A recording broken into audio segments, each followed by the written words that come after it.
this video has been in the works for quite a while, or this video idea. This video, needed definitely like a lot of planning. Like literally, I've literally got a massive like notes on my Google Keep here, just like listing out every single step that I need to go through to make this video. But if you already read the title, then yeah, this is gonna be a literally like master's guide, or some tutorial video, just basically like a 100% detailed guide on how to play Dokkan properly. And how everything works, how to grind units, how to play events, just basically everything that you need to know in order to play Dokkan properly without any mistakes. So that's what this video is going to be. So this definitely going to be a bit of a long one, so in the description I will make sure to put timestamps for each section of the video, so that if you need a specific detail from that specific section, then you can press the timestamp to go to that specific part of the video.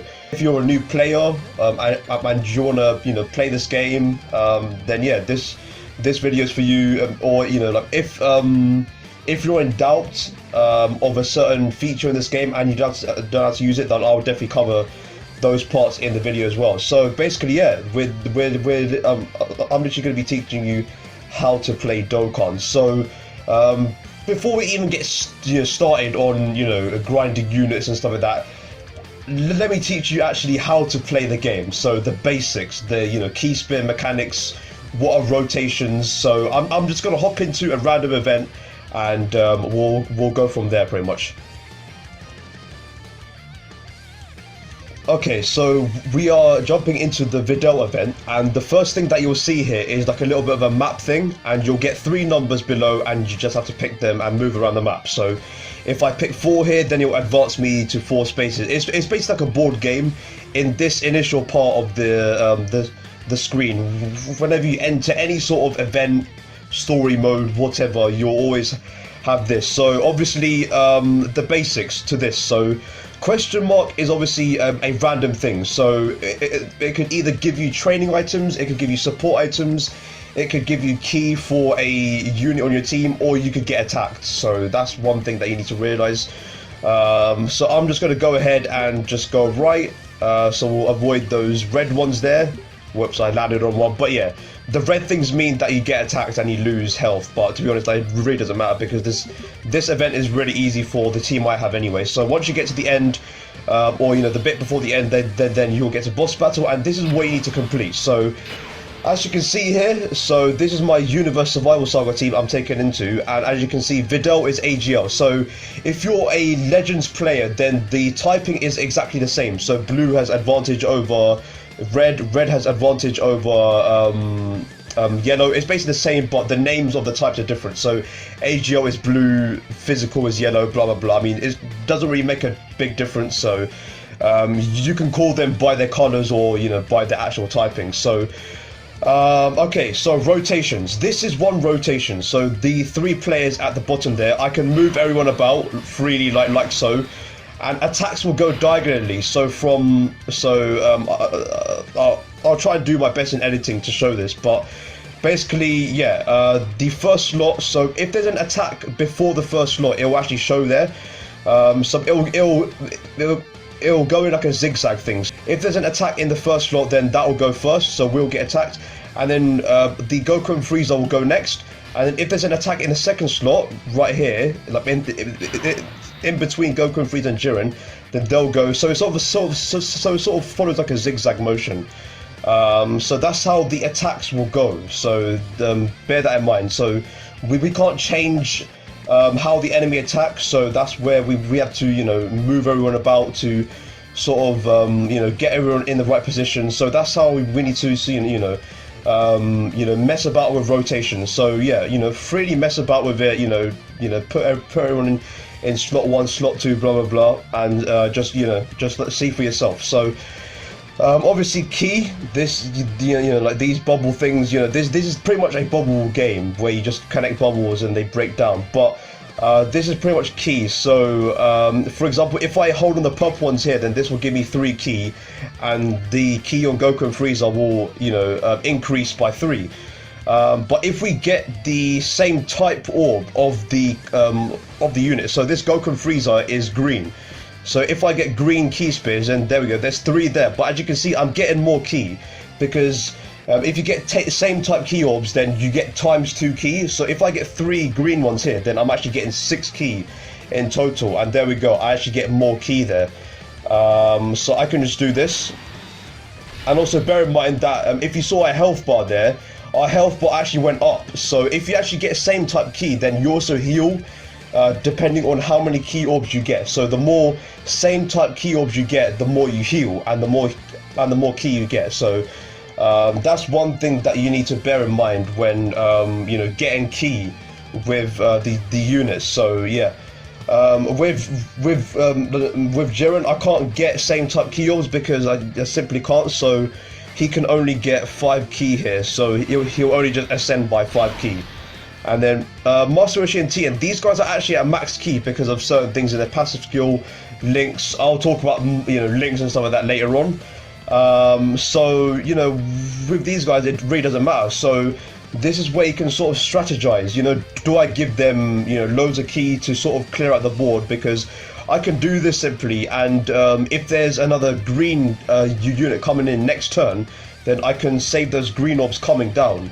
Or I can just save orbs and give Master Roshi and Tien this 1 key spear, which I'm going to do. So yeah, and then the attacks will start going. So the top left thing that you saw there is the attack stat. So these guys are at 5.7 million, which is a very good attack stat. Obviously, as a beginner, you're not going to see these until you grind better units. But yeah, they will perform their attack, and as you can see, that one-shot Videl. And as you can see, there are 2 icons below the damage dealt. So like these can mean different things. So if we actually go into Goku and Frieza's kit, then we can see what that actually did. So we can click on here, and as you can see, those 2 icons meant that we lowered attack and defense. So yeah, there are different things that different people can do. These are known as debuffs. So different units can do different stuff. I will obviously get into those details later on. So this is the second turn, and now I will talk about rotations. So now you know how to get key for opponents. So same type key orbs mean that you can heal and also get ×2 key. You can mess about with putting people in the first slot, second slot, or the third slot, like so. But now I'm going to talk about rotations. So if you put someone in the third slot, then that means you can't actually use them in the next 2 turns. So they're known as floaters. So once you put them in the third slot, they will only reappear 2 turns from now. So that's why when in team building, you need to have support units on them, because the support units, they're not going to do much damage. Such as this Android 17, he's given 60% defense. So it would make sense to put him in the last slot, because the people in slot 1 and 2 will actually remain there. So you'll always see them. I think 1 turn from now. So this UI Goku and Master Roshi, the next time we see them is 1 turn from now. So next turn we will have 3 other units, and then the turn after that is where we see this Master Roshi and UI Goku. And then the turn after that is where we see this Android 17, because it's 2 turns from now. Remember what I said? So that's what you really need to consider here. So yeah, I'm just going to leave this rotation as is, because 17 is a floater, so he's supposed to be in the last slot. If I put Android 17 here, then Master Roshi will be in the last slot, and I won't be able to see Master Roshi in 2 turns. So yeah, it's really important that I put the best units in the first 2 slots, because you want to get them to do the damage first. Because it literally wouldn't make sense to put a less damage dealing unit in the first slot. So it really wouldn't make sense to do that. So okay, so this is a situation where 2 units are attacking, and if I can click the unit in the top left corner, I can actually select which unit I want to attack. So I can attack the Videl or the Gohan. So the Mastered Altruistic Goku is AGL, and since AGL has type advantage over STR, then I can attack Videl and pretty much take care of her. So I can simply do this. So this is 2 blue key, and since Mastered Altruistic Goku is AGL, these 2 blue orbs will actually give me 4 key in total. So as you can see, I get 4 ki there. So and also a bit of healing. As you can see, the health bar is going up.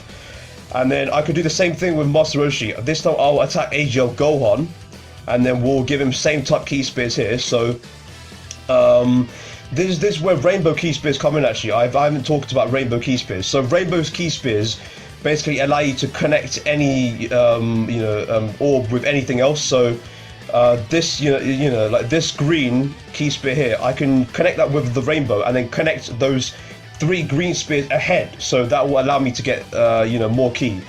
So that's really convenient. So yeah, so rainbow ki spears are sort of like a connector mechanism.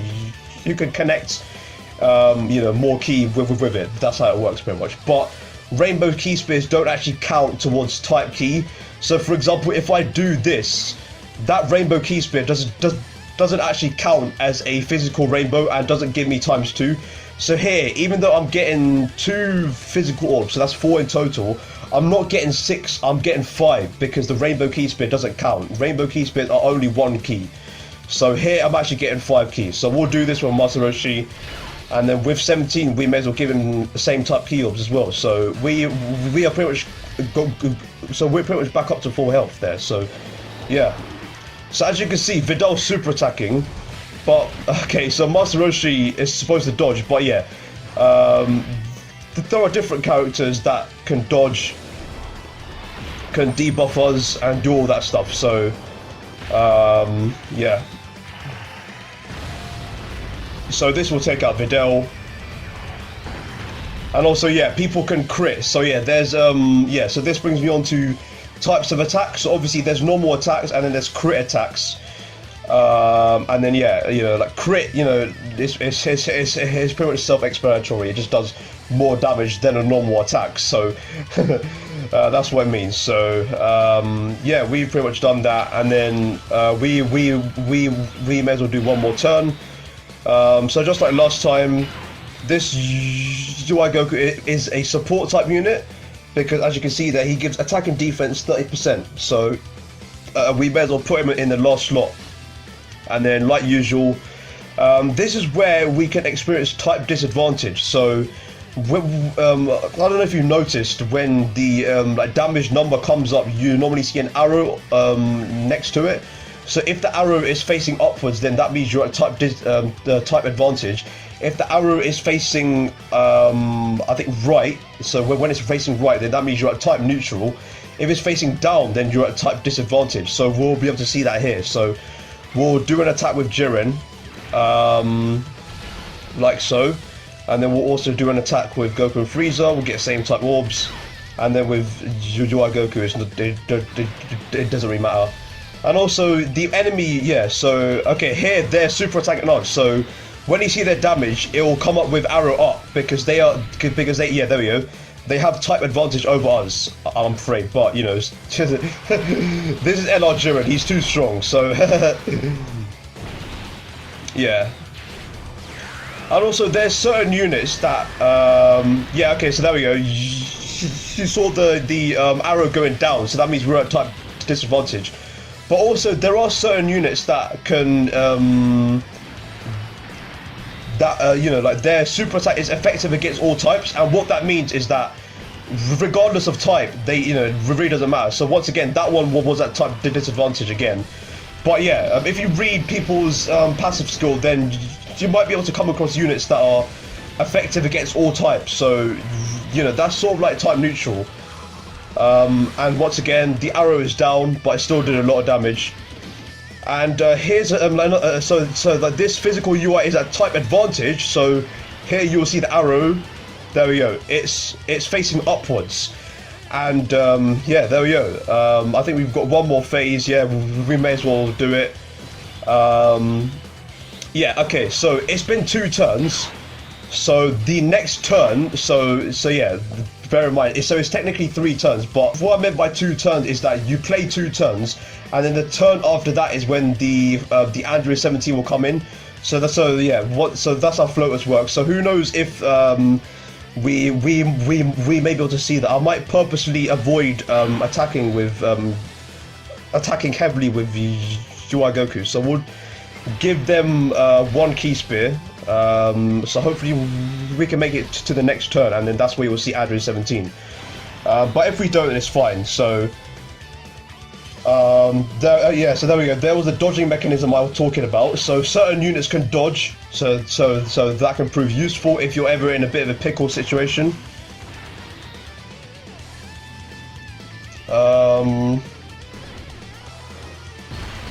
There we go. Yeah, and you can see the arrow is pointing downwards, so that's a type disadvantage.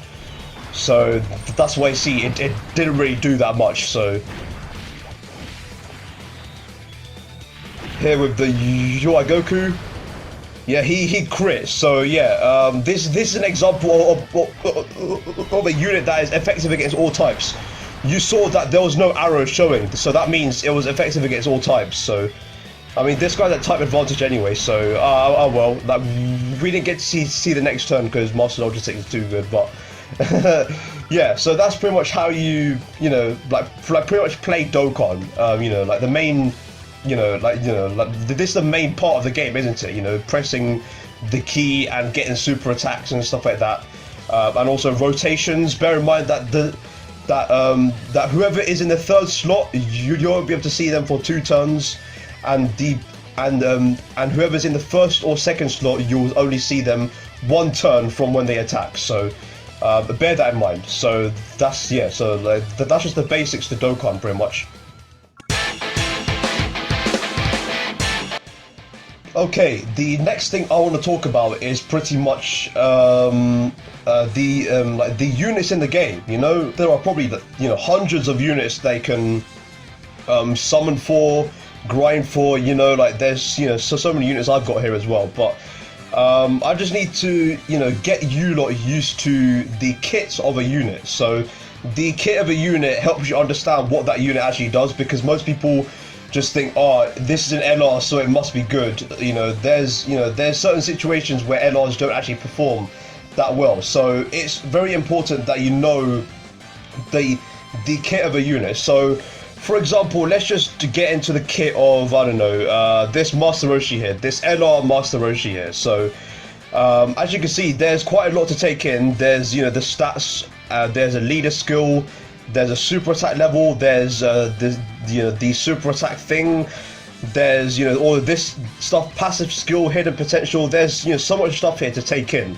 There's links. There's category. So I'm just gonna take you through what each of these means. So obviously you've got HP, attack, and defense. But in game these stats will actually look higher because of the buffs that they're getting in their passive skill, their leader skill, and all that kind of stuff. So 18,462 HP is just the base thing, without any sort of buffs from the leader skill or the passive skill. But once those leader skills and passive skill stuff buffs are applied, then that health is going to look mega massive. It's going to look massive. So bear that in mind. And also they have a cost, and for LRs their maximum level is 150. Bear that in mind. Way before I even get to that, the max level for LRs is obviously 150, and the max level for URs is 120. But there are also these guys that are 140. These guys are called EZAs, and I will get to them later on. But yeah, that's bear that in mind.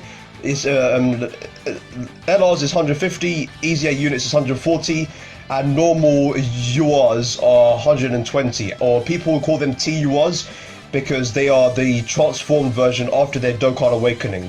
It's pretty much the UR after the Dokkan Awakening. Because, for example, if we look at this Gosu and Zamasu, there's a UR version of him here, but this is before Dokkan Awakening, so this is normal UR. But this version is what we call TUR, because it's after Dokkan Awakening, so bear that in mind. So let's go back to the Master Roshi here. So, leader skill. What is a leader skill? So, as you can see here, this guy is a leader skill for Turtle School category. What it gives to them is Ki +3, and then HP, attack, and defense 120%. So basically, there are loads of categories in this game. There's Turtle School, as we mentioned there. There's Hybrid Saiyans. There's Sun Family. There's there's Realm of Gods, which is known as God Ki if you play Legends. There's like tons of categories. I can pick from and build teams from. And basically what that leader skill is basically, so like that's generally the top left slot. So whoever's in here gives buffs to the whole team. So for example, this Master Roshi, Turtle School category, if I put anyone else from that Turtle category under this leader skill, then those units will get this buff. So for example, this Mastered Ultra Instinct Goku is in the Turtle School category, as you can see here.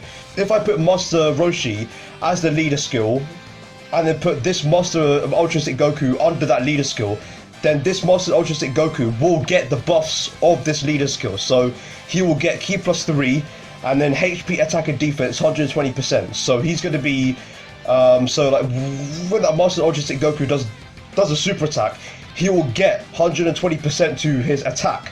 And also when he's getting attacked, he'll get 120% to defense. And also he'll get 120% to his health. So honestly, that's just the benefit of leader skills. So there's loads of units, like pretty much every unit has a leader skill, and it's up to you to, you know, pick and mess around with it. You know, there is no right and wrong in terms of leader skill. You know, you can mess about with anyone. Because for example, I don't know, this Trunks of Mai is a leader for time travelers, but no one's gonna have this Trunks of Mai because it's an LR and it's very rare unless you get lucky. So what you can do is grind this LR Zamasu, who is free to play actually, and he is a time traveler's leader, but he gives less. He gives attack and defense 77%, while this Trunks of Mai gives HP, attack and defense 130% and even more. So there's different benefits that they can mess about with leader skills. So that's the leader skill. So make sure, you know, whenever you're building a team, that you pick a leader skill with the highest amount of buffs possible.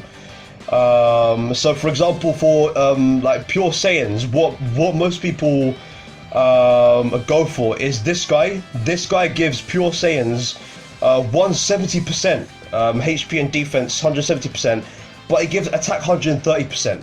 But this physical Vegeta gives pure Saiyans attack and defense 150, so he's given more to attack, so 20% more.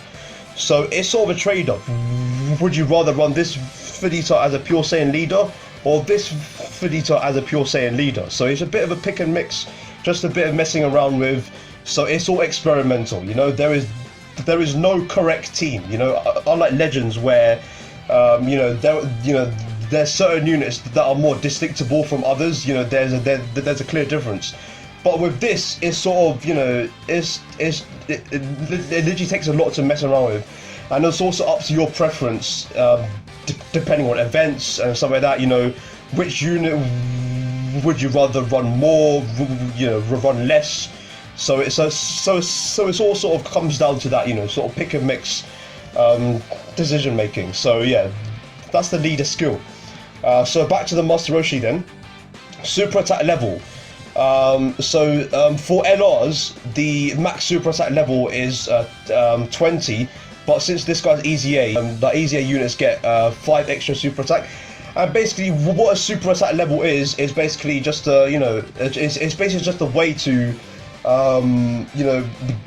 get your super attack to do more damage. So the higher the super attack level, the harder the super attack is going to hit.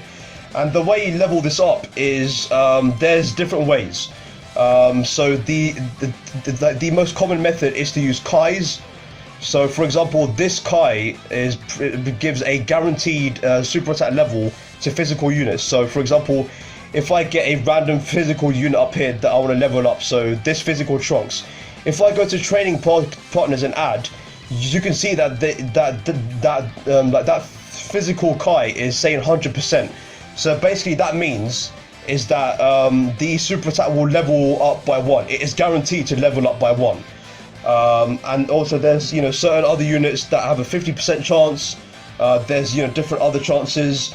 But yeah, so for example, if I use this Kai right now to train this, right now he's at super attack 7, so I'll begin the training. I'll press OK, and then, as you can see, There we go. It literally went from 7 to 8 because it is a guaranteed 100% chance to level up super attack. And there's different, there's loads of different versions of Kai's actually. There is a Supreme Kai Int. He is purple. So he also gives a 100% chance. There's also a physical Kai. I think he brings like a 30% chance. So there's different ways. But there's also other common methods. So there's also one other way that you can level up super attacks, and that's with dupes of that character. And this applies to free-to-play units. And for example, if I get up this, if I get up, I don't know, let's see, what are the, okay, so like this Pan, for example, I have 4 dupes of Pan, and if I go to training, then I can actually use that exact SSR dupe of Pan to level up a super attack. And for example, there we go, it's saying here that it's going to go from 1 to 4, so that's also another way that they can level up someone's super attack, is by getting dupes of that character. But that's not recommended for summonable units. Only do this with free-to-play units, and you'll see why when when I teach you how to grind free-to-play units. So we'll get on to more of that later. But that's pretty much super attack. So once again, back to this LR Roshi. So here, if we press the details of the super attack, then we can see the details of the super attack. So LRs have 2 versions of super attacks. They have one normal super attack, which you can get at 12 ki, but then they also have an ultra super attack, and that can be attained when they get 18 ki. So there's different, sort of super attacks. There's different animations. Obviously, there's different effects of the super attack. Different super attacks can do more damage than others. It's really vast and really is very different between different units. So for example, this Master Roshi, his 12 ki super attack, we can read the details here. So what it does is massively raises attack for 1 turn and causes colossal damage with a great chance of stunning the enemy. So yeah, massively raises attack for 1 turn. So basically what this means is when he performs that super attack, his attack will be raised. So the next super attack he does, it'll do more damage. So that's what it means. And then this ultra super attack then, like this one is, like since this is an LR, this actually quite insane. So when you get to 18 ki and perform this ultra super attack, then it raises attack by 628% for 1 turn. So when he performs that, he's going to do 628% more damage. So that's going to be ridiculous. Causes mega colossal damage to enemy and seals super attacks. So there's a difference between stunning and sealing. If you stun someone, then that means they cannot super attack you. So they can still do normal attacks to you, but they cannot super attack you. But if you seal someone, like it says here, then that seal means that they cannot do anything. They literally cannot do anything for that 1 turn, but we can still attack them. So that's be really, really useful if a unit's being if a certain unit is attacking a lot. So if you seal them, then you won't have to worry about all those attacks anymore. So that's what sealing is, and also that's the ultra super attack pretty much. So different LRs have different ultra super attacks. For example, this LR, let's do a actually, yeah, let's do this LR Super Saiyan 2 Vegeta. So this is also where a unit super attack comes in. So unit super attacks are quite different from normal super attacks. So obviously this guy being in a LR, he obviously has the 12 ki super attack. So this one raises defense for 1 turn and causes colossal damage to enemies. So that's really useful. And then his ultra super attack, it causes mega colossal damage to enemy and also greatly lowers defense. So this one just raises defense, but this one greatly lowers the defense of the enemy. So that's going to be really useful. And then also there's this thing called unit super attack. So these are special sort of super attacks that rely on certain conditions. So for example, you might need to have a certain unit on the rotation to be able to activate the unit super attack, or a certain condition just needs to be fulfilled. So for example, for this Vegeta, you need to have so first of all, you need to have 18 ki, obviously, and then also you need to have a Majin Buu category ally whose name includes Goku attacking in the same turn. So with this Vegeta, all I need to do to activate the Ultra Super Attack is have a Majin Buu Saga Goku on that same rotation, and then the unit Super Attack will activate. It doesn't have to be a specific Goku. It just says a Majin Buu Saga Goku, so it literally can be any Goku from the Majin Buu Saga. So that's really cool. And there's different units that have different unit Super Attacks. For example, if I get this AGL Plikohan here, then he has a unit Super Attack. And this can activate when there is an ally whose name includes Goku Angel or Vegeta Angel. So it doesn't have to be both, it could be one of the two. So it can be Goku Angel or Vegeta Angel, and it doesn't have to be a specific Goku or Vegeta Angel. It could be any Goku and Vegeta Angels. So yeah, there's different conditions they need to activate, and obviously the unit Super Attack obviously has different animations, and it looks really cool depending on what unit it is. So yeah, that's Super Attacks and what they are. Now we'll get into the passive skills. So this is the main this is where you find out what the unit actually does. So if you play Legends, this is the equivalent of unique abilities. So there's different things that show what the different buffs, like different mechanisms built into the unit. So if we read Master Roshi's passive skill here, then we can see what he does. So just out of the blue, he gets 120% to defense, and then he has a medium chance of evading enemies' attacks. So that's why when we saw him super attack in that Videl event, we saw him dodging. So that's where it came from. So he has a medium chance of evading enemies' attack. I think that's like a 30% chance, I think. So yeah, and that's also including super attack. So he has a medium chance to evade any attack, and that's including a super attack. And then also here, so Turtle School category allies, key +3 and attack and defense 40%. So basically what that means, if it says allies, then that means he's giving support to that category. So what this is saying, that he's giving key +3 and attack and defense 40% to any Turtle School ally that's on the rotation. So that's going to be really useful. So combined with the leader skill and combined with this buff, if there's any Turtle School battle members that are on there, they're literally going to be getting a lot of buffs from this passive skill alone. So that's going to be really cool. And then this is a revival skill. So if HP is 50% or less at the start of character's attack and turn, and there are 2 or more Turtle School categories allies on the team, then he revives with 60% HP when the character or an ally attacking in the same turn is KO'd. So this is a revival skill that they introduced into the game during the 6th anniversary. So basically, like, to put this in plain English, our health has to be 50% or less, and in that rotation we need to have 2 Turtle School allies on that rotation as well. And if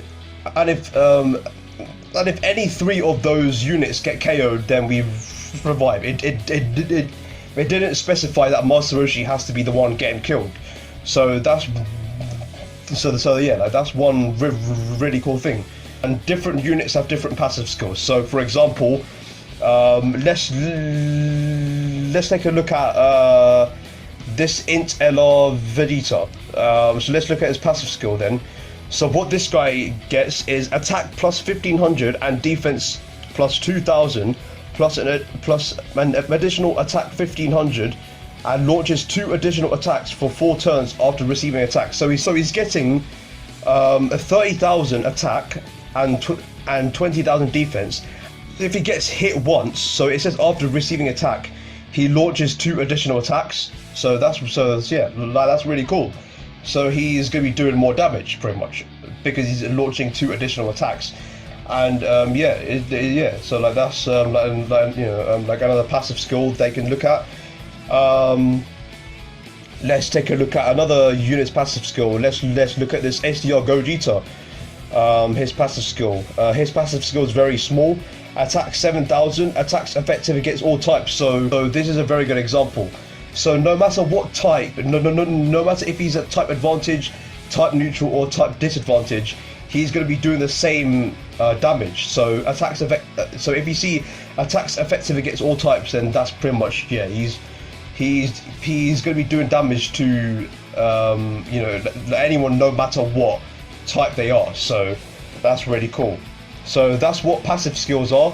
They're basically like unique abilities in Legends, if you know, compare the equivalent, and they basically tell you what they do, pretty much what buffs they're getting, if they're supporting, if they have any sort of skill, you know, like the Master Roshi with his revival skill, if they have any, you know, nullifications, because there's certain units that can nullify being able to stun, being able to, you know, lower attack and defense. So there's certain units that can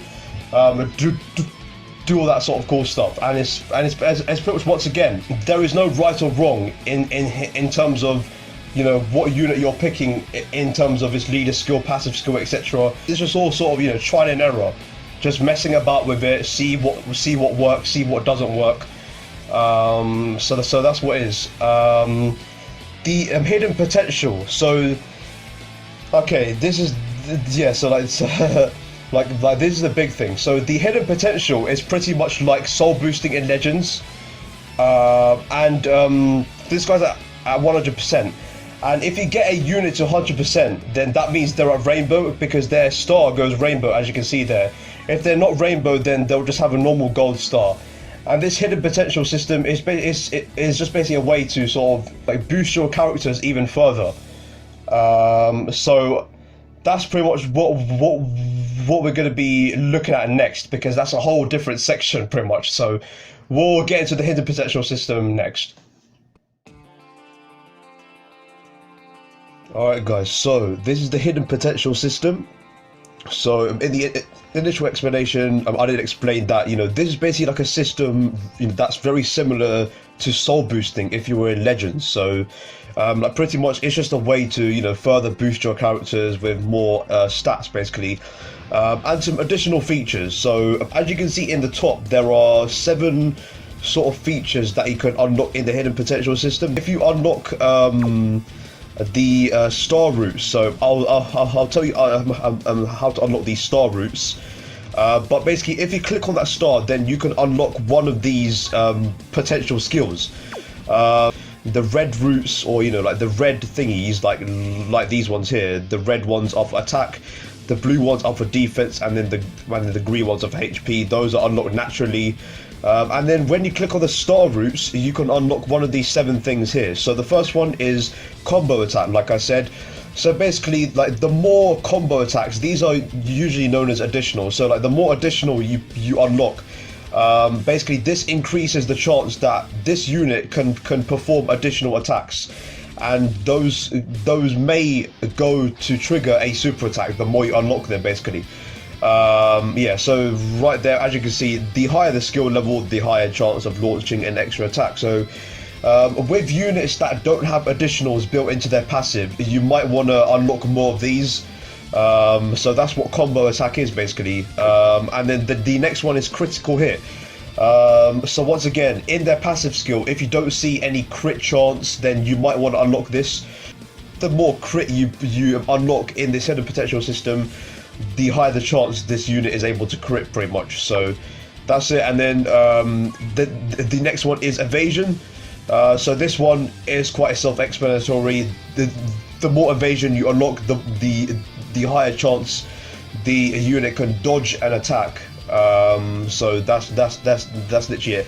And these are the 3 basic ones. So usually when you click on the stars, this is what's most likely to come up. It's either additional, crit, or evasion. But then there are also, I think so when you unlock these 2 corners, so this star and then this star right here, you can unlock one of the following. So the first one is type attack boost. So this is very uncommon to be picked, but what this does is basically when you're at type advantage, so this actually applies to all your units. So if you have if you have this unlocked on one unit, then when that unit is on the rotation, it applies to everyone. So what it does is slightly raises attack when you're at type advantage, pretty much. So it's saying, oh, so when AGL attacks STR, when STR attacks physical, basically every single type advantage situation, you're going to be doing slightly more attack if you have this skill unlocked. So that's it. And basically, the higher the skill level, the more attack you'll do at type advantage. Although this is very uncommon because your passive skill is doing more than enough, so you don't really need to unlock this. So that's where people usually unlock this more. So this is the second option you'll get in the bottom left corner, the type defense boost.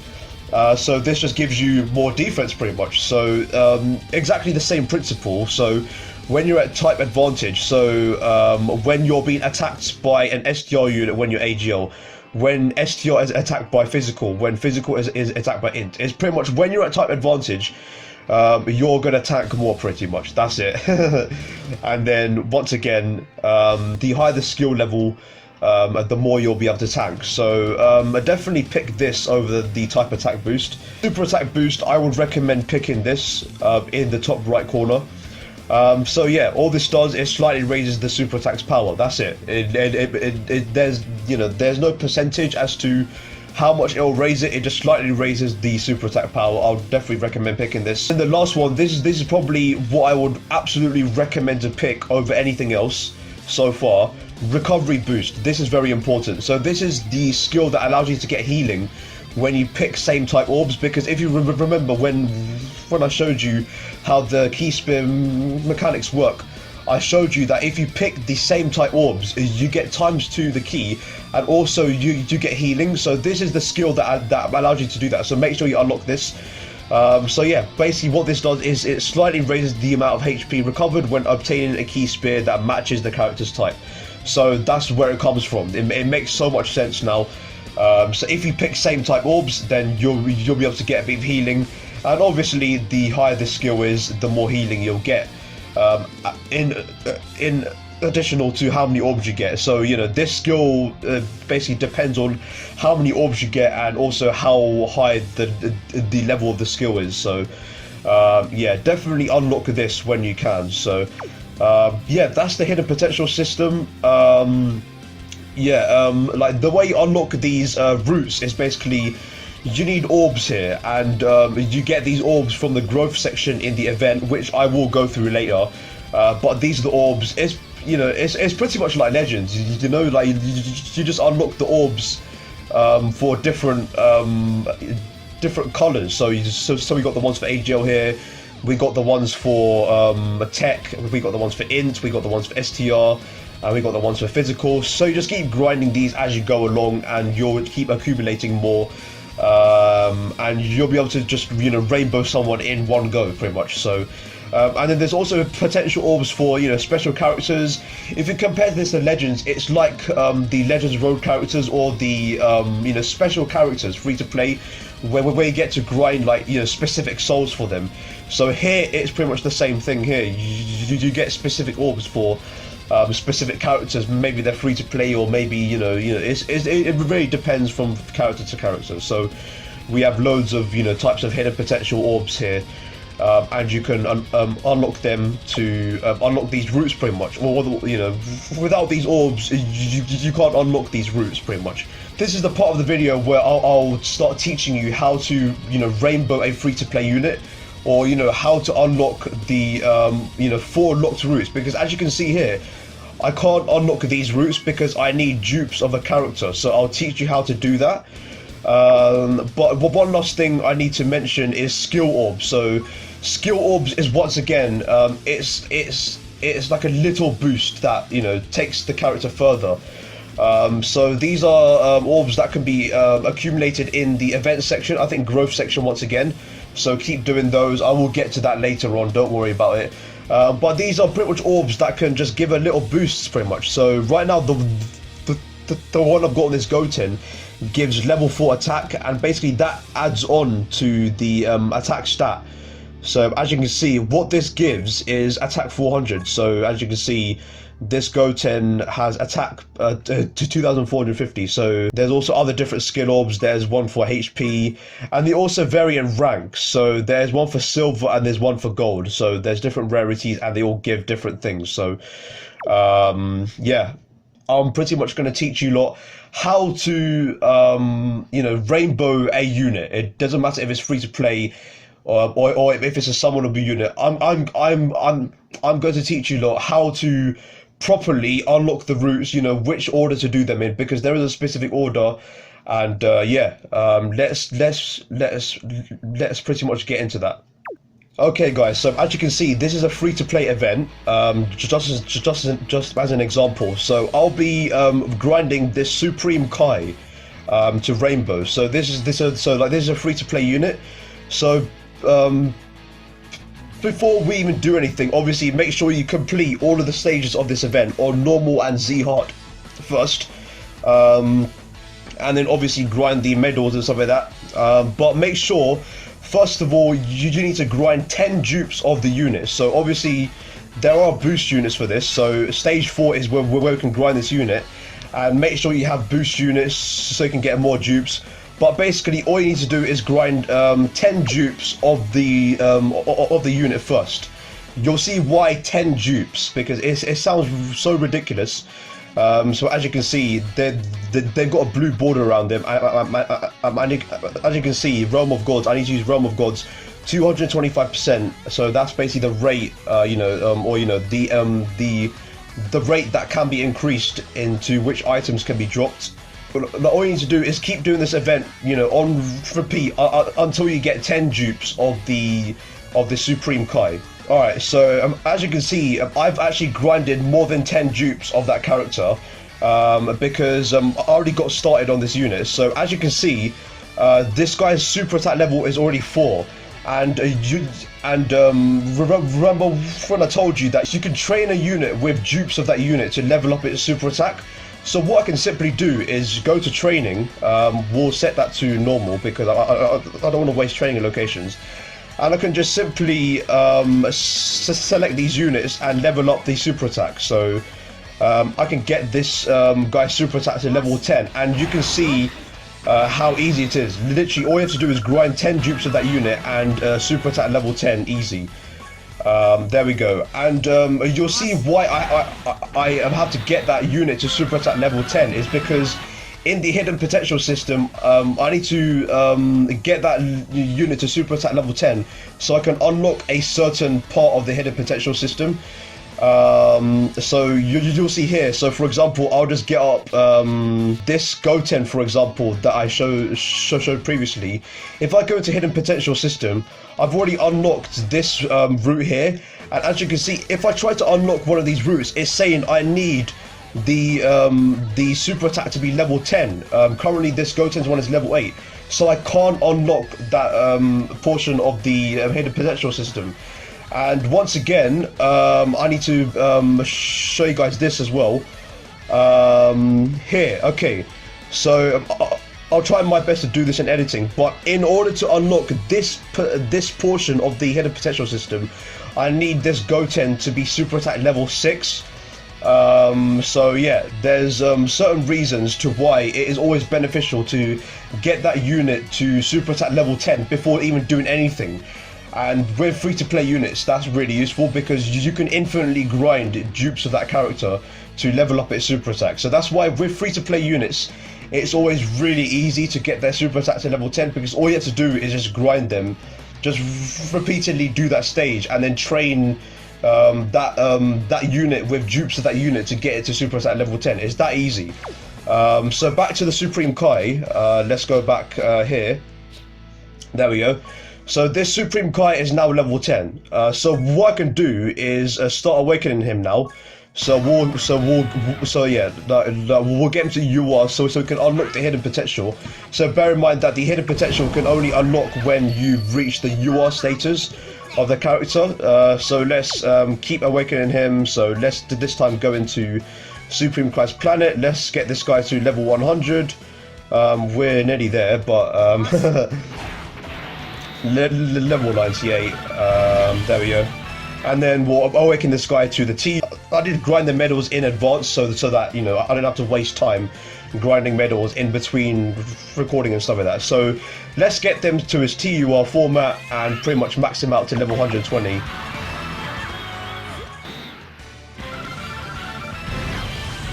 Alright, so there we go. Now he's level 120. So what we can start doing is getting him to 55%. And remember what I said?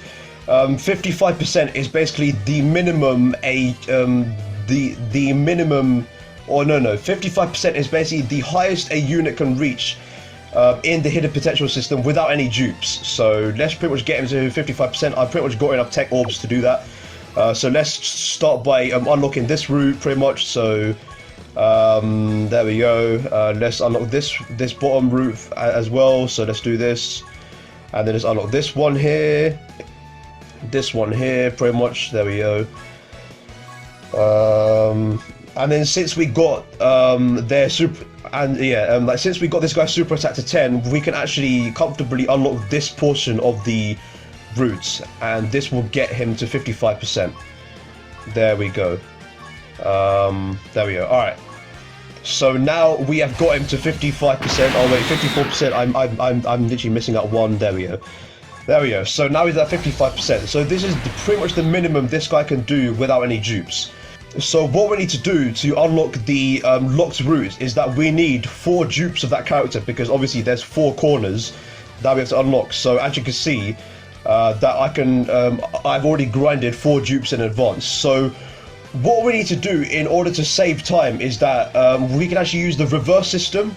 So you know, like the thing with the hidden potential system is, you know, in order to unlock the route, they have to be the exact same rarity. So they need to be the TUR that we already Dokkan awakened to, and that's going to be a bit of an effort, because we need to grind all these medals to be able to get them to his TUR format. So there is a way that we have to. There is a way that we can sort of bypass that and sort of cheat the system, and that's where the reverse system comes in. So if we go to the team section here and go to reverse, then we can actually reverse the awakening. So this won't actually erase the medals. You know, he's still Dokkan awakened. So what we can do is reverse him down to his pre-UR format. So like the UR before Dokkan awakening. So bear in mind that, you know, nothing is lost. So we can get him back to the TUR format. So let's start by reversing him first. So what this does is reverse him, that's it. So he's down to his pre-UR format. And bear in mind that if we go to his hidden potential, that he is still 55%. Everything is normal, it's just that he's been reversed. So now what we can do is grind the dupes, so we can awaken the dupes to the TUR format. And as you can see, we can do that right here. So we'll just do 3 of them here, because yeah, so let's keep awakening them.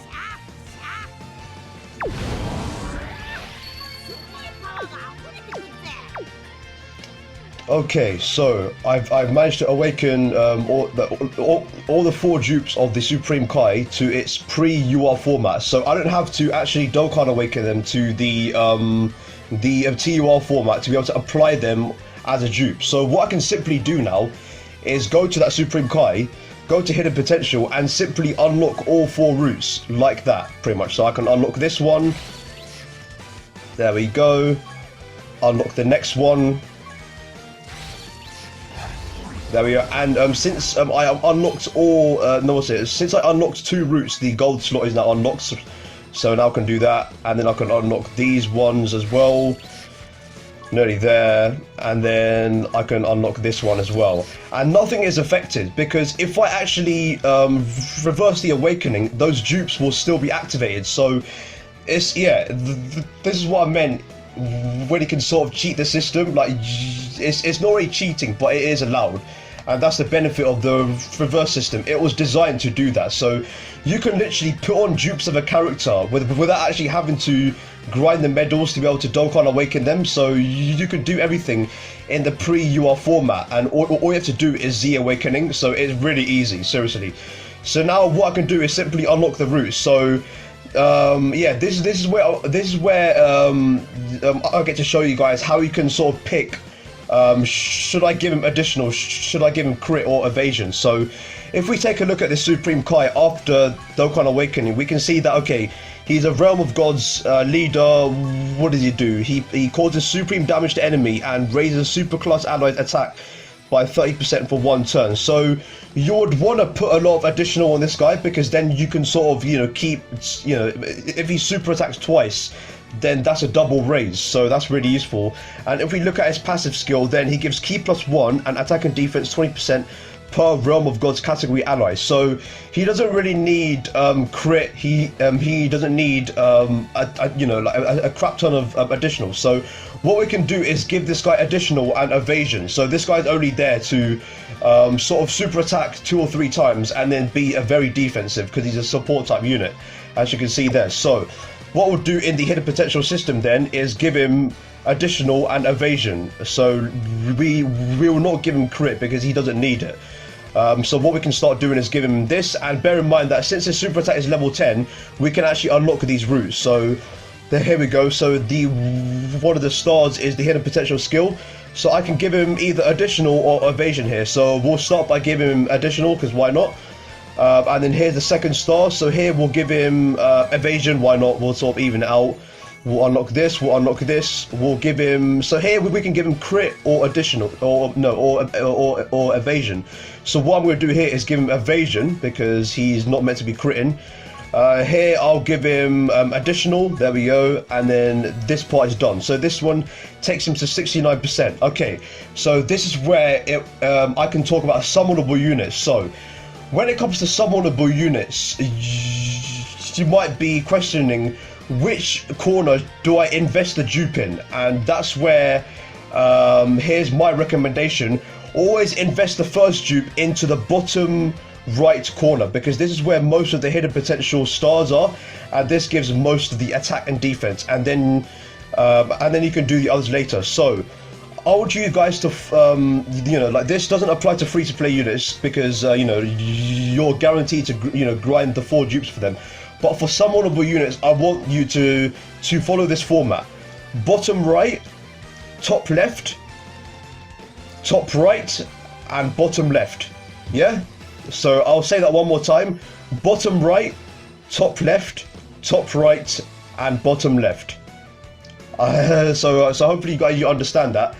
But that's how you do it.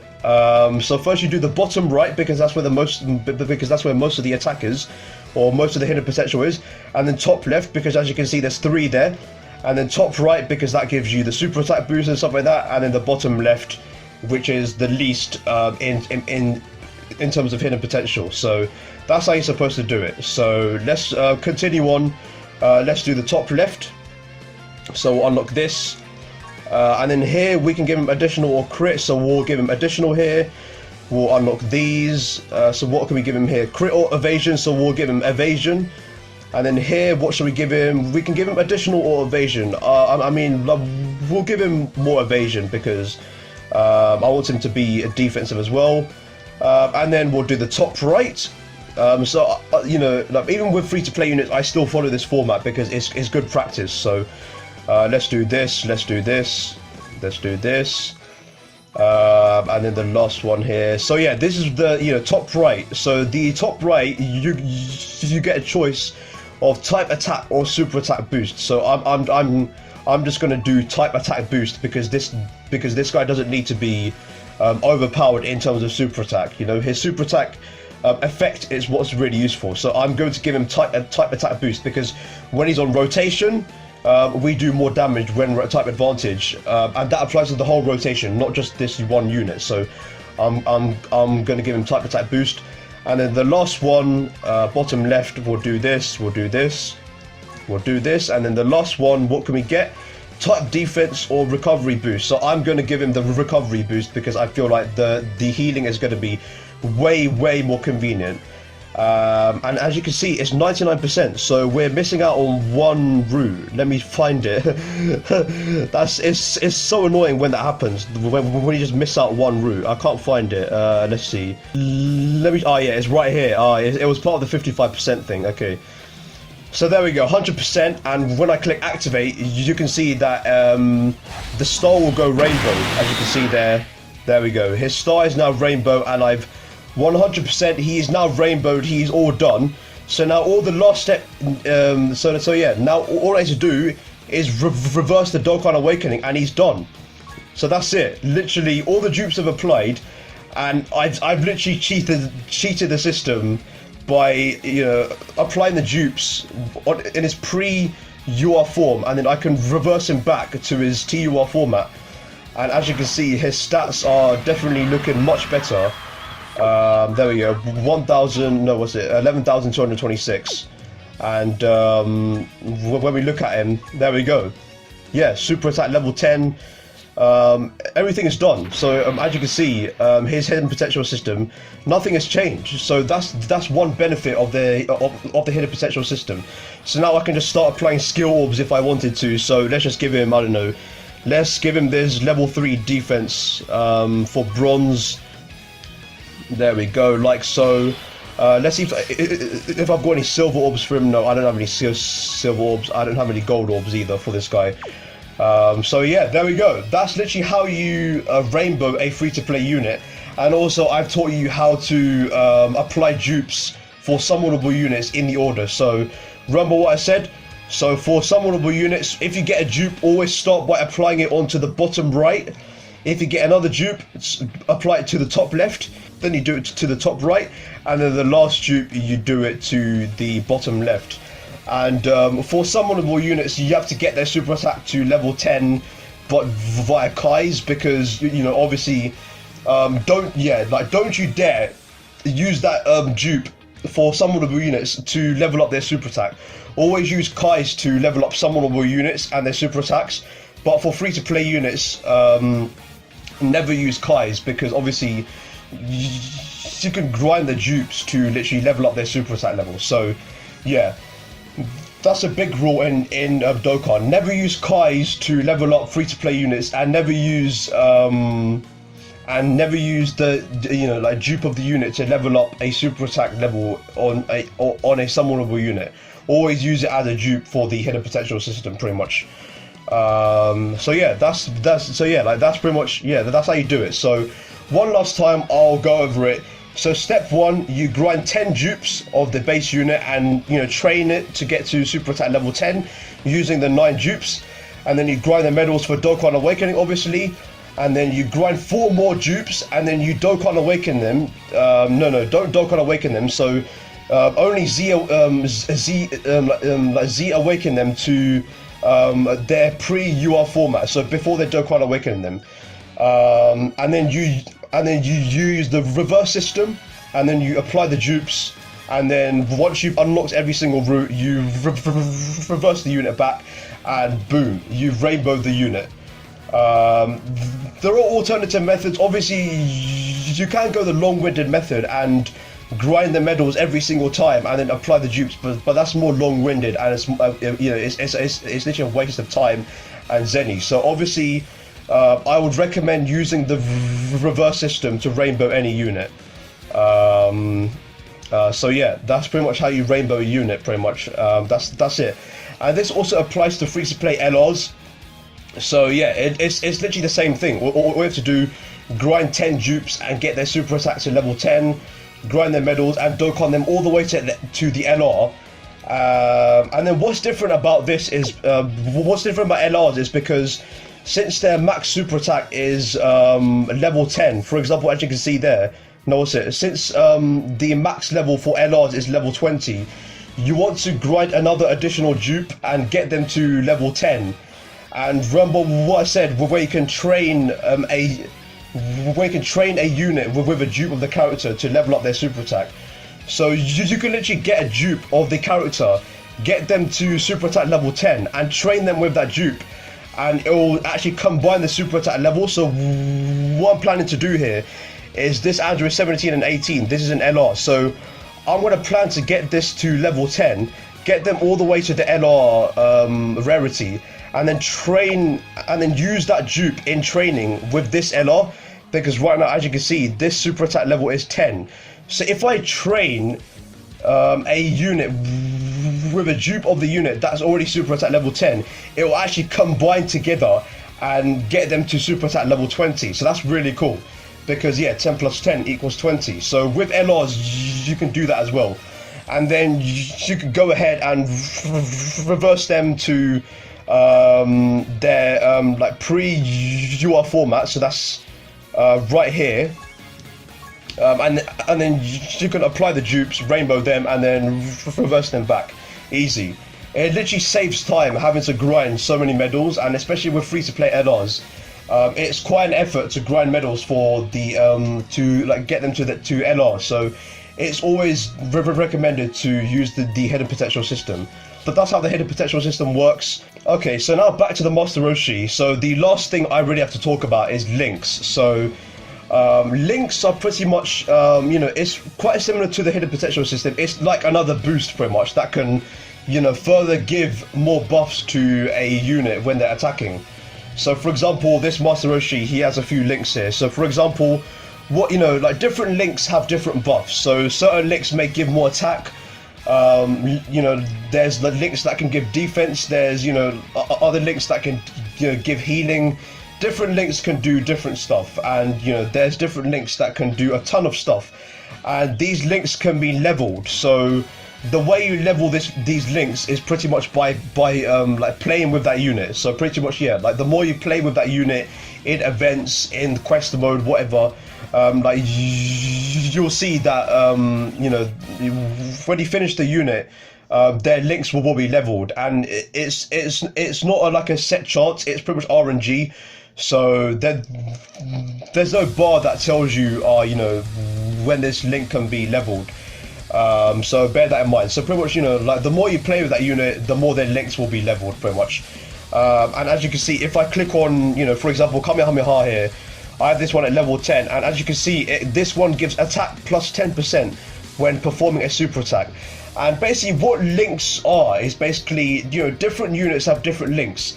And if two different units have the same link, then those links will activate, and you know, the effects of the link will activate on both of those units. So for example, this Master Roshi, obviously he gives so like this Kamehameha link, it activates when I'm paired along with any of these units, and it's quite useful that they listed the units that can be paired alongside with him. So say if I pair this Master Roshi alongside with the physical Shiwai Goku, then this Kamehameha link will activate, and both of them will get attack 10% when performing a super attack. So it's, you know, those little helps pretty much. So, you know, there's other links like this, Tournament of Power. So once again, I can activate this link with the physical Shiwai Goku once again. And what that gives us is ki plus 3 and attack and defense 6.3%. So it's not much, but it's every little helps. So that's what links are. Just think of it as every little helps. So it's just those little buffs that, you know, sort of add together to, you know, give a very, very good attack stat. So yeah, that's what links are pretty much. There's nothing more to it. You know, all it is just every little helps. All you got to do is pair a unit alongside with another unit that may have the same units, the same links, and they'll activate and you'll get the buffs. That's literally it. So that's what links are, literally. I wouldn't, you know, focus on links too much when focusing on team builds. So when building a team, I would only focus on the leader skill and the passive skill, because that's the main thing that tells you what that unit is able to do, and you know what like what buffs they give to others, what, you know, if there's a support unit and stuff like that.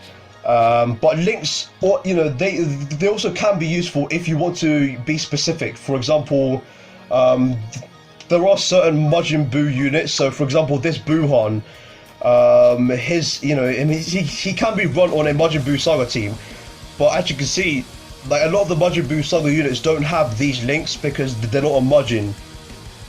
So this Buu needs to be paired alongside with people like, you know, the other Buus or other region units. So for example, the wall standing tall. So what this does is it disables enemies' true power, and it gives attack 17.5%. That's a lot. And this can only be activated if you're paired alongside with other Buu units, and there's also, you know, Bojack and stuff like that. But yeah, there's really specific scenarios where you may need to be specific with links. So this is one example. So this boo can only really be paired alongside with other boos or other regen units. So that's one example.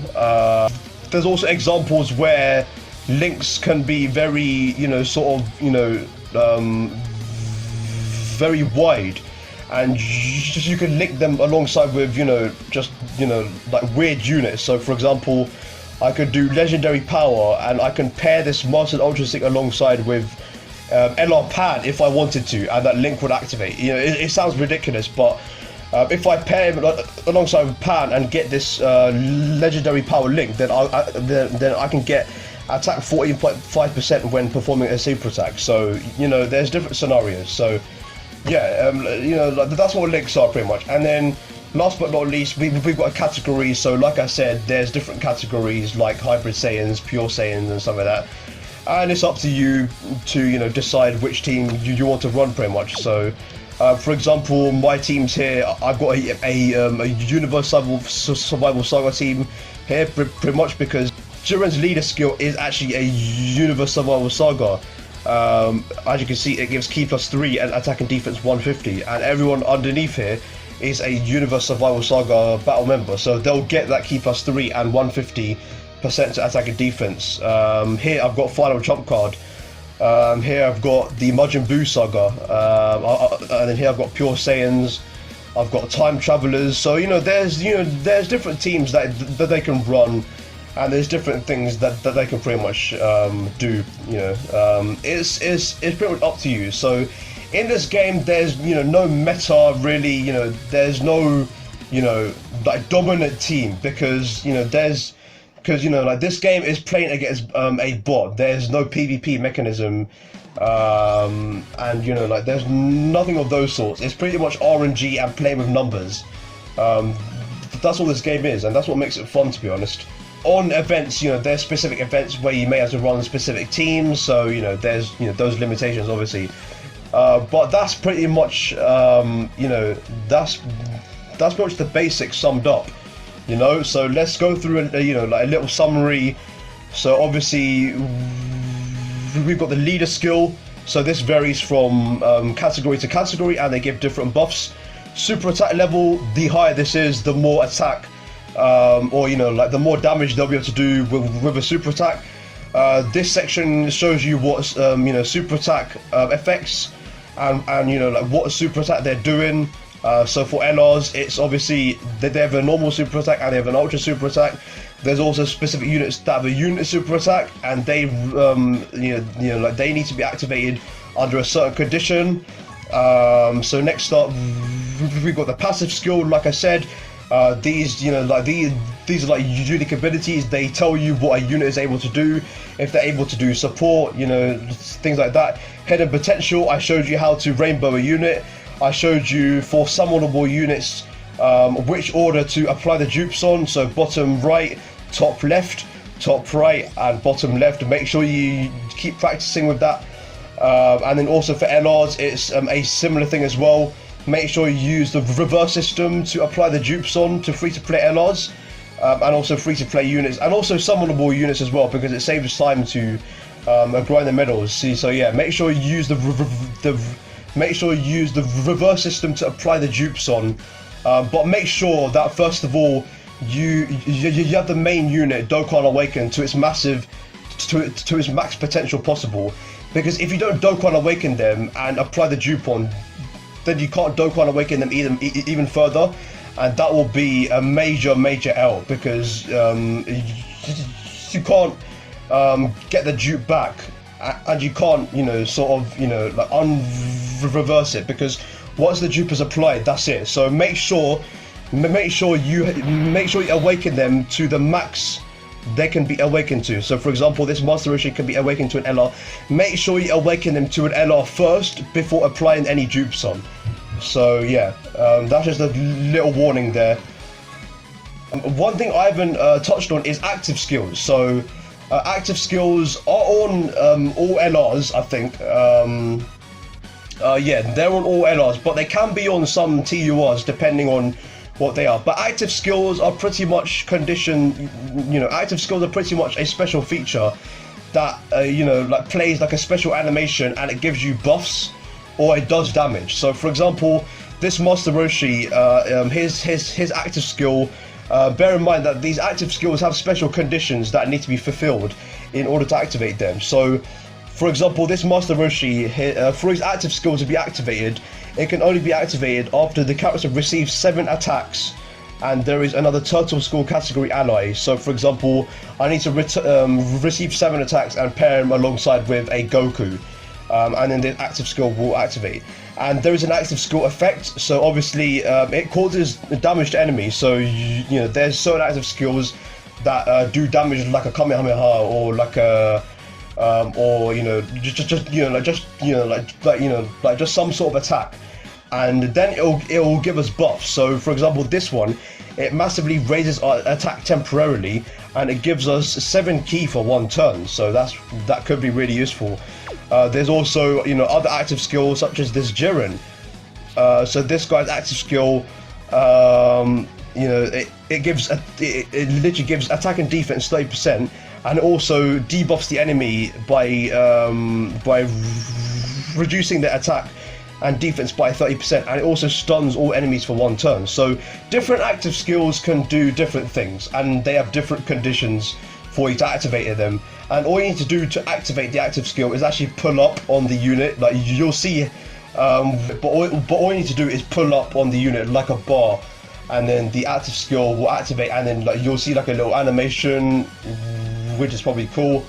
And once that active skill is done, it will either do damage or we'll either get buffed, because there's certain active skills that don't do damage. So for example, if I get up the Angel Vegeta here, this one actually doesn't do damage, because look, as you can see, all it does is give us buffs. Active skills that give us buffs is actually quite useful. So this one gives us ki +1, attack +59%, and defense 78% for 1 turn. So that could be useful. I mean, you never know. So yeah, different active skills have different conditions, and different active skills can do different things. So that's what active skills are. They're basically like a speciality thing that gives us buffs and does special things. So yeah, that's it. Like now you know the basics. So now you know how to play the game.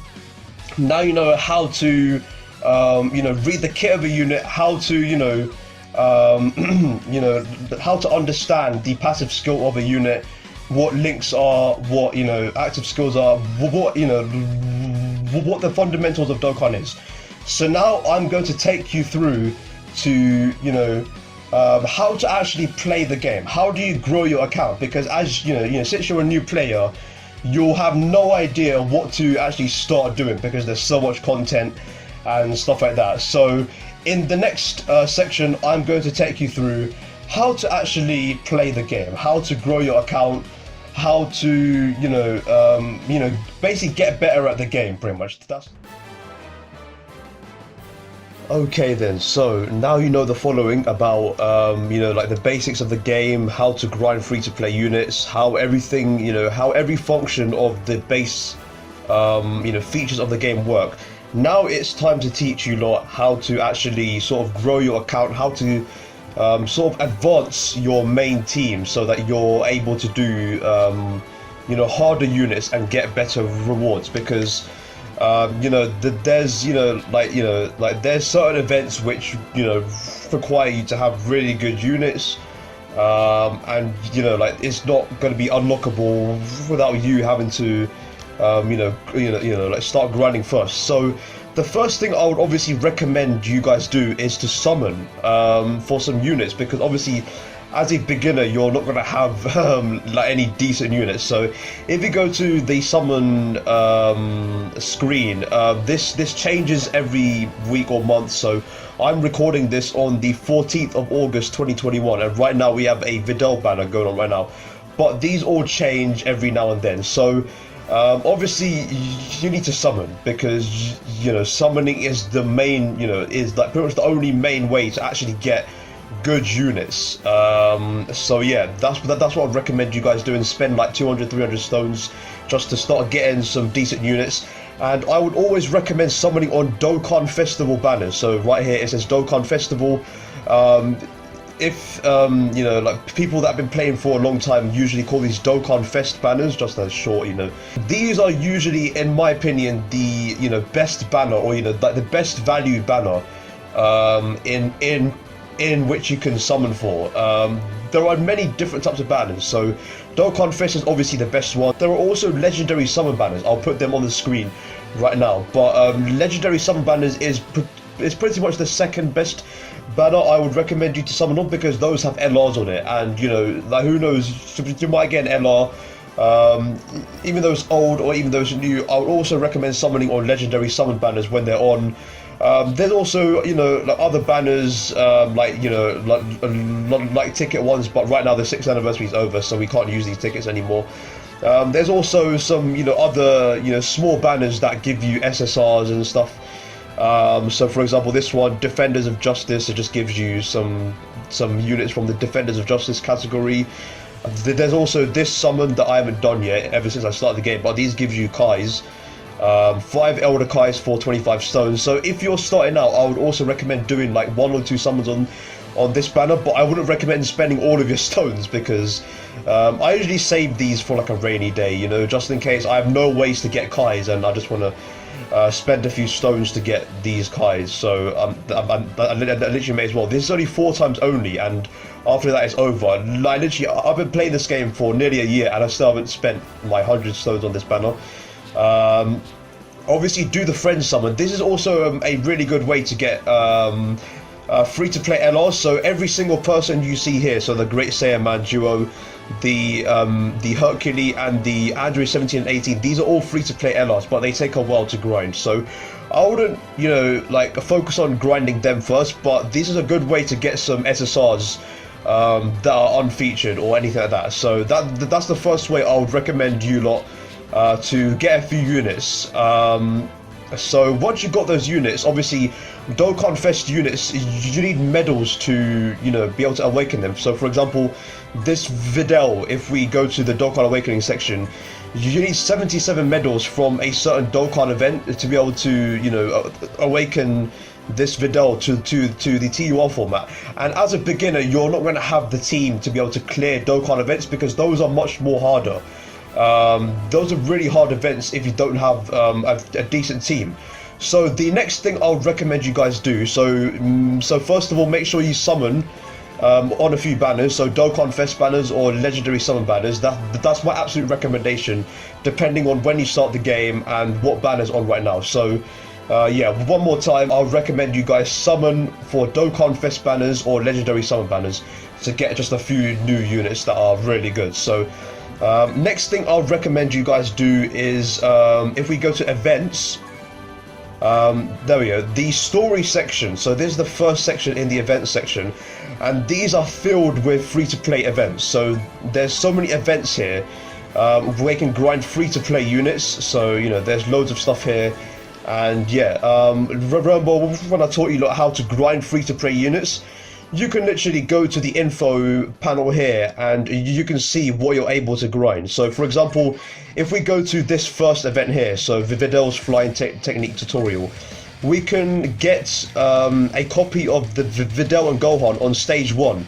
So all we need to do is keep repeatedly clearing stage 1 until we get the copies of Videl, and we can use the method I taught you to grind free-to-play units, grinding 9 dupes and then getting their super attack to level 10 and stuff like that. What you got to do is just grind free-to-play units and form a half-decent team, and that's where you're able to take on the challenge section. So you know, like, I would say about 80%, 90% of the content in this game is basically Dokkan events, and this is where you can just grind medals to Dokkan Awaken Dokkan Fest units. That's literally why they're called Dokkan Fest banners in the first place, because you do Dokkan events to grind medals to awaken them. So yeah, once you've got a half decent free-to-play team, then you're able to actually take on these stages and clear them in, you know, like a decent amount of time. And then once you've got those medals to awaken those Dokkan Fest units, so for example, you know, like the Videl I was talking about, so you have to scroll up here. This is the event that you need to take on to get the medals for Videl. And if you take it on in the Super 2 difficulty, then you get 7 medals for every time you clear it. And if it's Z hard, then you get 5. So you can choose which difficulty you want.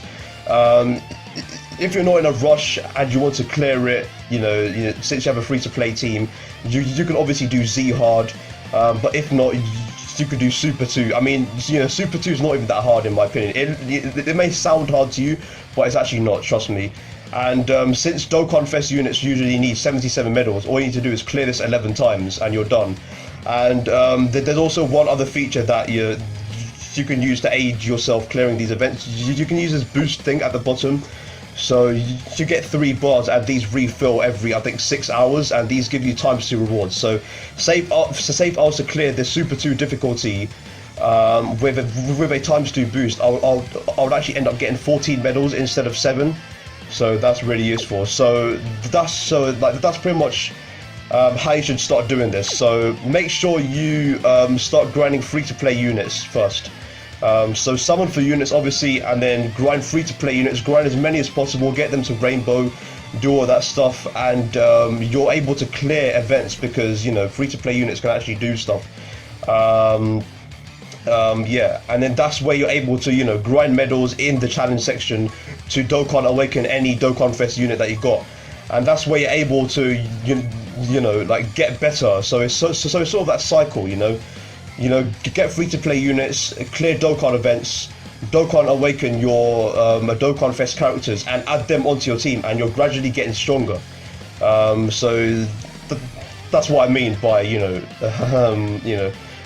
gradually getting stronger. So yeah, that's literally how I would recommend you guys get started. So yeah, so summon on Dokkan Fest banners, legendary summon banners.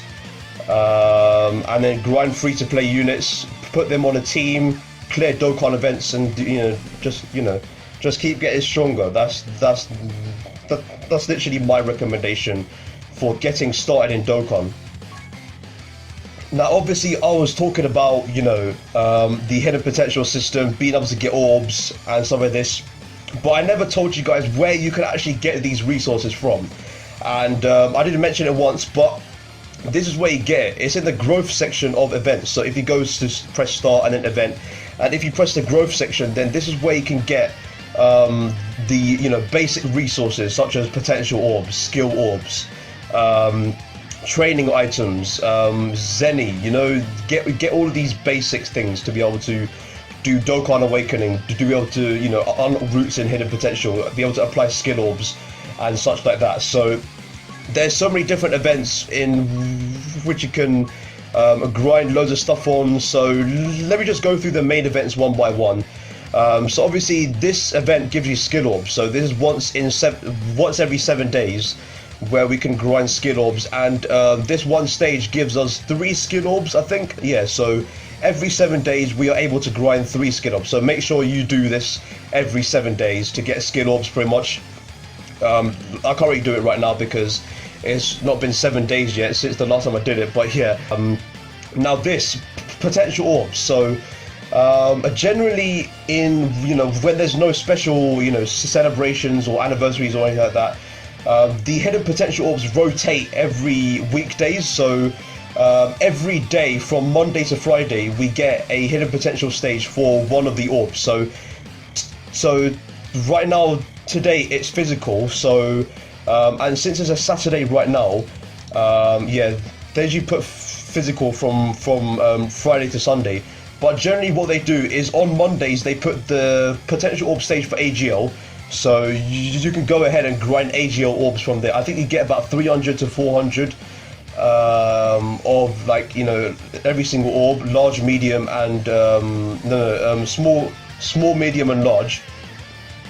And then on Tuesdays we get tech, I think, and then Wednesdays we get int, Thursdays we get STR, and then Friday to Sunday we get physical.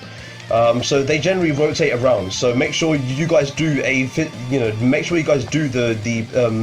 hidden potential event straight away. So I'll just do this one as an example to see what is actually involved in the stage. So yeah, so we can only do this once a day, bear that in mind. So we got to grind these potential orbs, and you know, it's sort of cheating if we do that. You know, so yeah, let's just go through and complete this event. So we may as well just pick, yeah, whatever. I'll just bring this final drop card team. You know, like, but it literally doesn't matter what team you use because the event is quite easy. So yeah, so here you can see these blue sort of platform thingies, and if you land on one of these, then you're going to pick up some potential orbs. So if I press a 1 here, then I've collected 28 of some medium orbs. So let's just carry on going, and bear in mind, always go for the last one because that gives you the most potential orbs if you complete it.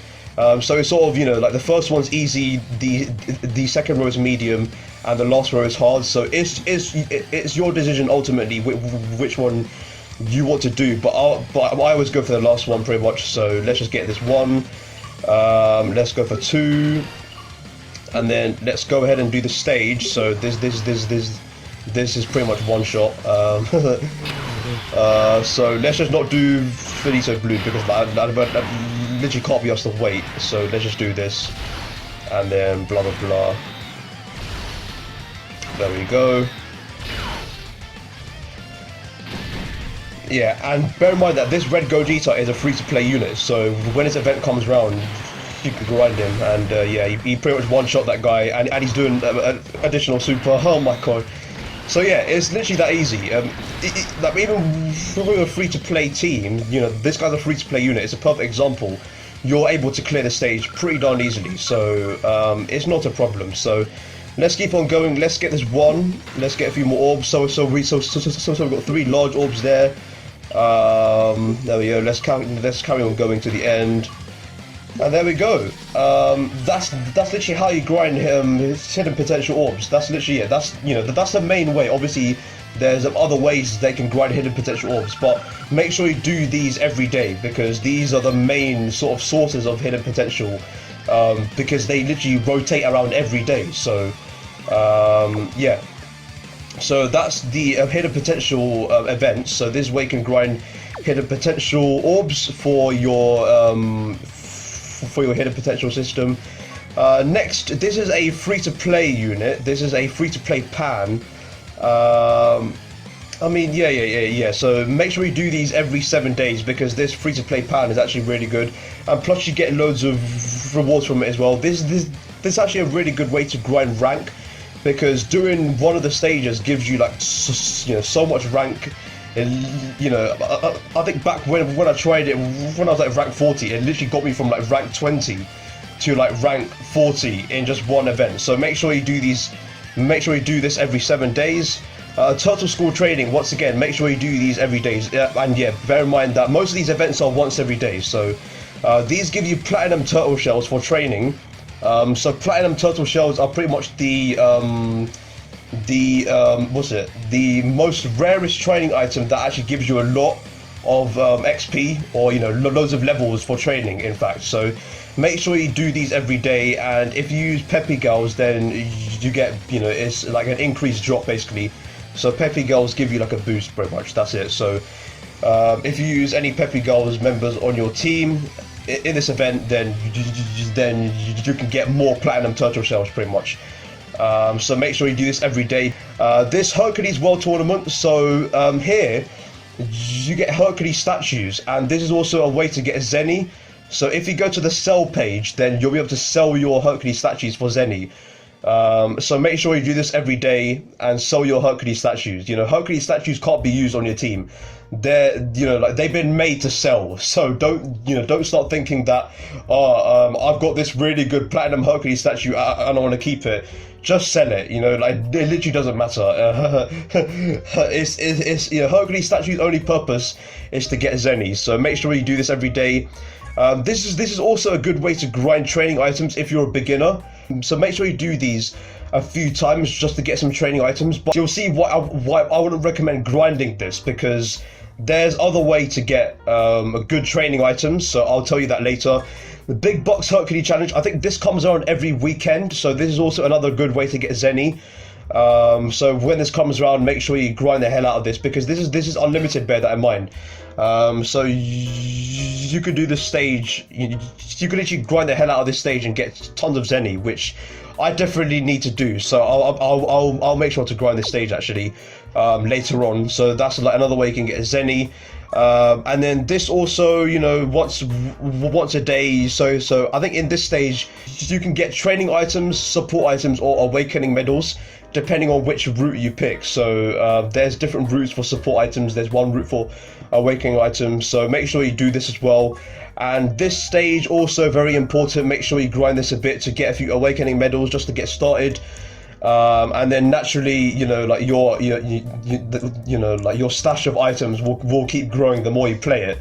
But yeah, pretty much every single, you know, main resource comes from this growth section. You know, training items, Zenny, you know, like there's, you know, skill orbs. There's so much stuff here to take advantage of. So make sure you do everything in the required time frame. Make sure you do this skill orb every 7 days. Make sure you do the hidden potential system every day. Make sure you do pan every 7 days. Make sure you do turtle school training every day. So yeah, that's literally how you get resources in the game. It's literally, most of it comes from this growth section. So now we're back into the story section, and there's one more thing I want to talk about in terms of training items. So if you remember this event, this training at Coring Tower, so I did recommend that you do this initially, you know, maybe like 10-15 times. But if we go to the story section, then there's actually, you know, certain stages where we can grind really premium training items, and that's the Z sword. The Z sword training item is actually one below the platinum turtle shell, and that gives like a ton of training. And there's actually you know, like in the story event, there's always 1 or 2 events that rotate around every month or so that give you Z swords if you clear the event. So it is this event, but I think there's also like another event that gives Z swords as well. But if we press on the info page of this very event, then if we scroll down, then as you can see, if you look at stage 4 here, then we can grind Z swords. So one of these will be given to us as a reward, and Z swords are a really good training item to grind if you don't have platinum turtle shells, or if you don't have any other training item, because Z swords actually do give a lot, you know, loads of levels. So it's much better to grind this rather than grind the Corin Tower training event. Let me just do one of these as an example. So let's select stage 4, and then we'll do Z hard. And you know, since we've got 1 bar of these, we'll do 2 times the rewards, because why not? So let's do this, and bear in mind that this consumes double the STA as well. So if we look at effect here, then we need to use Defenders of Justice, or you know characters from the Defenders of Justice tag, in order to get a higher drop rate and more Z swords. So let me just sort by Defenders of Justice to get a good friend for it. So bear in mind that the higher the rarity of the character, so if it's an LR, then the higher the percentage will be. So make sure you choose LRs if you can. So where is it? Where's Defenders of Justice? There we go. So let's click OK, and then here we go. So we've got LR Jiren there. So let's click OK, and I've already constructed a Defenders of Justice team. It's not really a spectacular team, but it's only used for grinding. Bear that in mind. So this is not a team that's supposed to hit hard. It's only for grinding purposes. So as you can see, if I click on effect there, then it jumps from 170% to 205%. So I'm going to be getting quite a lot of Z swords here. So I think the average is about 3 or 4 if you clear the event once without ×2 you know, boost thingies. So if you do these like 10-15 times, then you're going to get a crap ton of Z swords. Like, one benefit with these free-to-play events is that they don't take that long to clear, and it also doesn't take that long to move around the board. So it will only take us a few you know, jumps around the board to get to the boss event. So and that's the thing with, and yeah, like that's really good with free-to-play events, because if you try out the Coring Tower event, then you have to just literally like go across a massive forest to get to the boss stage, and yeah, it's such an effort, man. So I'd rather not be doing that, and I'd rather be grinding these, which only take me a few seconds to clear. So let's just do this, and then we'll give Gohan these as whatever, and then this Gohan will probably one shot, but yeah, it's fine.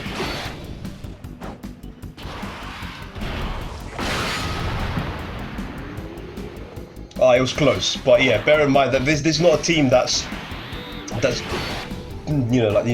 made to one shot everything. It's just a boost unit, so it's similar to how you would grind a Z power in Legends using boost units for free-to-play units. So it just works like that. So there we go.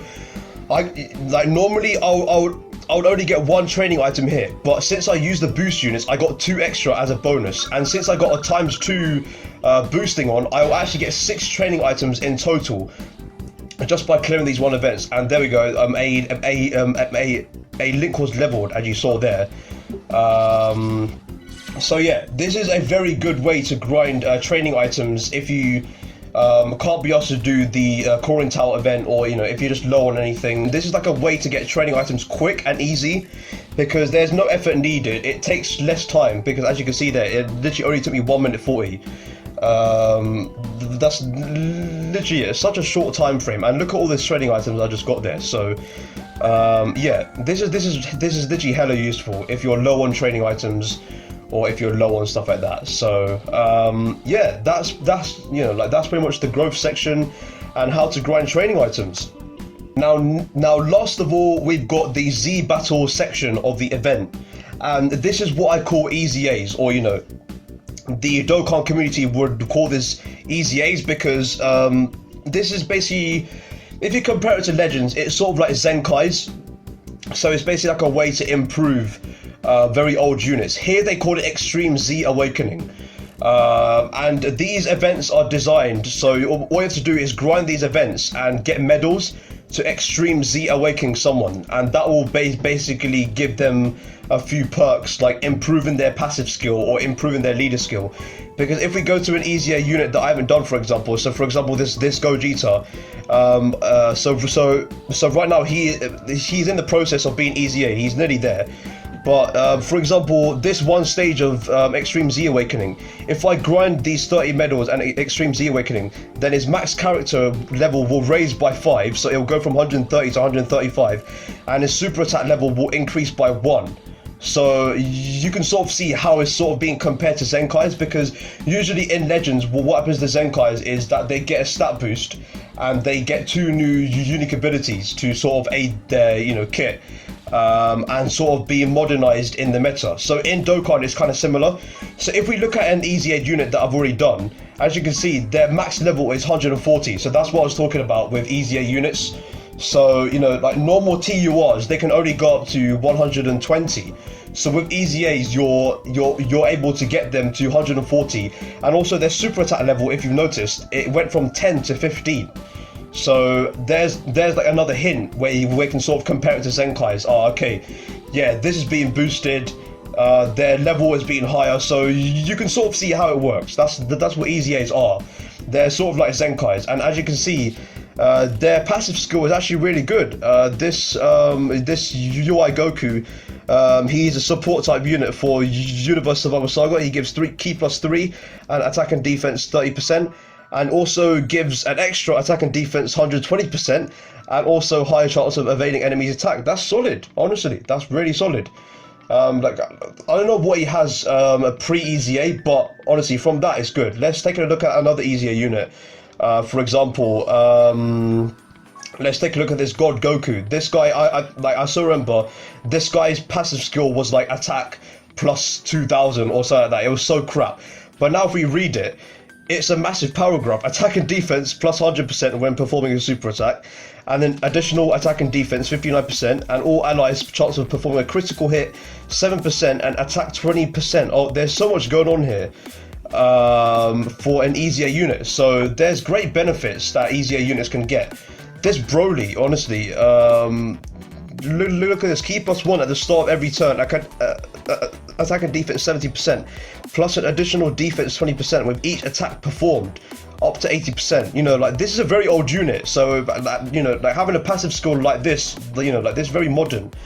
It's very cool. So that's what EZAs are, and you grind medals from, I think it's gold, silver. No, it's no, it's bronze, silver, gold, and then platinum. And then once you've done that, I think if we go back to the EZA section here, then so for example, for this Father Son Gallic gun, I don't know if you saw in my box, I had this this physical Trunks. He was level 140 and everything, and all you need to do is actually complete 30 stages. So you can see that it's going to 31, but all you need to do is complete 30 stages, and you have all the medals required to do Extreme Z Awakening and get them to their max potential. So yeah, all you need to do is complete 30 stages of this EZA event. I'll actually show you that Trunks here. There you go. He is max level 140. His super attack is not 15 because I don't have any Kais available to max him out. But that's also where the EZA stages, their drop rewards can come in handy. Because let me go back. Once again, back to this very stage that I grinded the Trunks on.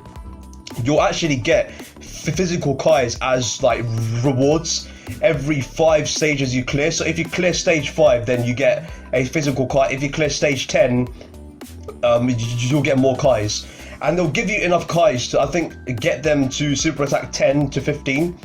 So yeah, this that's what's also useful about clearing the stages in EZA.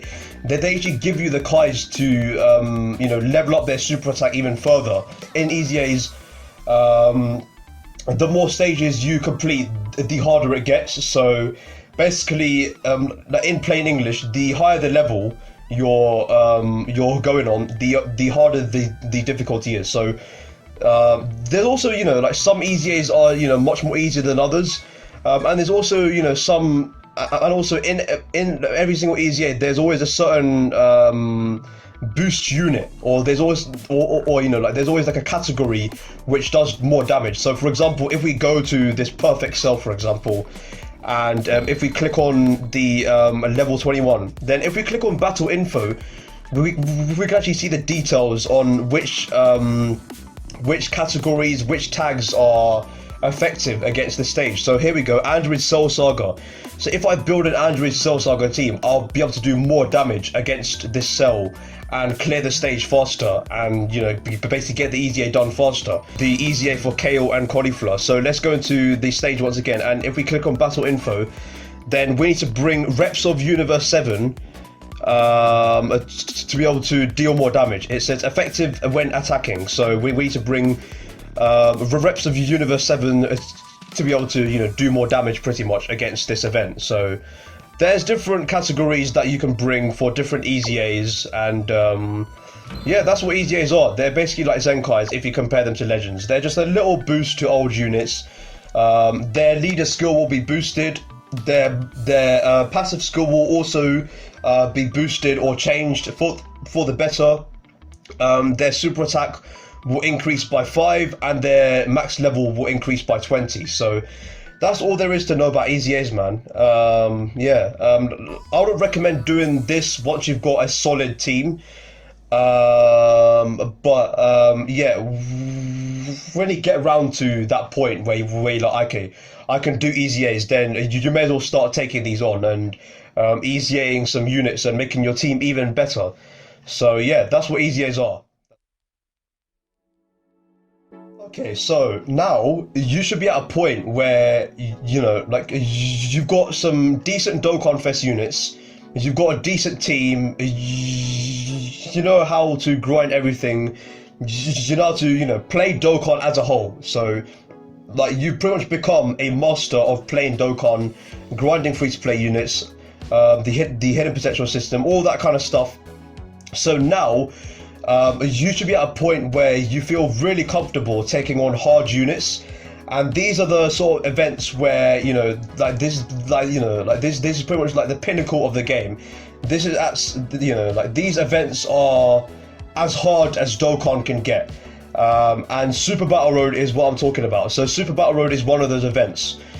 really hard. If you bring a free-to-play team, then you're going to get absolutely one shot.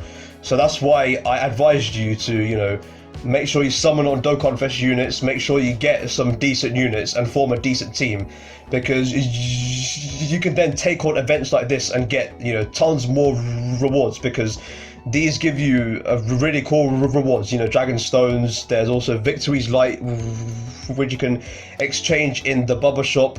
But yeah, there's certain units like Super Battle Road. There's the Fighting Legend Goku event, so this is just like a dedicated event to Goku, very long. There's Infinite Dragon Ball History. These are long events, so you could design teams that are designed to take on long events.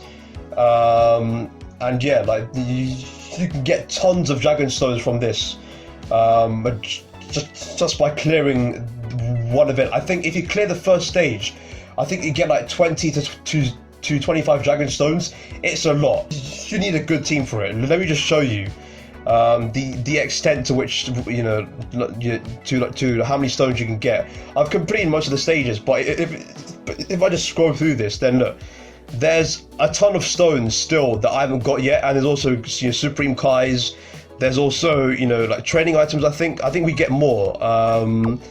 But yeah, we get a load of like Dragon Stones here and Supreme Kais and so much more other useful stuff. So like doing these events is really cool. And also, this is pretty much the pinnacle. This is the hardest event in Dokkan that I could ever think of. It's pretty much the hardest. Extreme Super Battle Road. So if you manage to clear one of these events in Extreme Super Battle Road, because there's quite a lot of stages. If you clear one of these stages, then that means you've like you've got a really good team. I mean, that like there's nothing else I have to say to that. You've got a really good team. So yeah, like soon you'll be able to build up to a point where you're comfortably able to take on Extreme Super Battle Road, Infinite Dragon Ball History, all these hard events. And that's pretty much like there's no other event that's harder, and at that point you've pretty much mastered the whole game. Like there's nothing else that you can really do. And yeah, that's literally it. I think I've covered like pretty much everything that we could do in Dokkan pretty much. So yeah, I've pretty much taught you the basics, how to do key spear mechanics, how to set up rotations, support units on the third slot, how to move people around, link people up with other people, getting used to key spear mechanics, like the fact that same type of key orbs give you ×2 key and also healing. Grinding free-to-play units, I've taught you how to do that. I've taught you how to rainbow someone. Now I will go through some extras, like miscellaneous features of the game that could be useful to you. So let me just go through that, and then we'll pretty much conclude the video there. Okay, so now we've come to the friend system. So this is where you can obviously, add friends, and like there's a huge benefit to the friend system.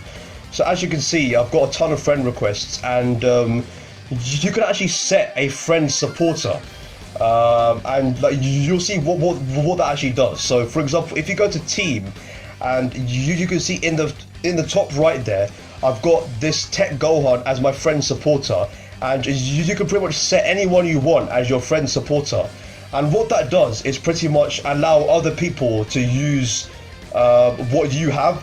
So say if I set my friend as this STR Goku and Vegeta, basically, like if I come up in the list of friends, then like, other people will be able to choose my STR Goku and Vegeta and be able to use them as is. So that's a huge benefit to beginners if they're really struggling. So like to add more detail into that, let me actually go into a stage where you can pick a friend, and like you'll see what I mean.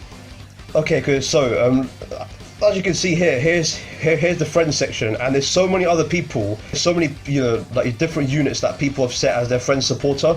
So for example, I could use this Mastered Ultra Instinct Goku if I wanted to as a friend. and he's got his as 69%, so 1 dupe in. And there's also, you know, like tons of other units. I could even use a Rainbow LR AGL Goku. That's literally so bizarre. I could literally just use him as is. He's max level Super Sat 20.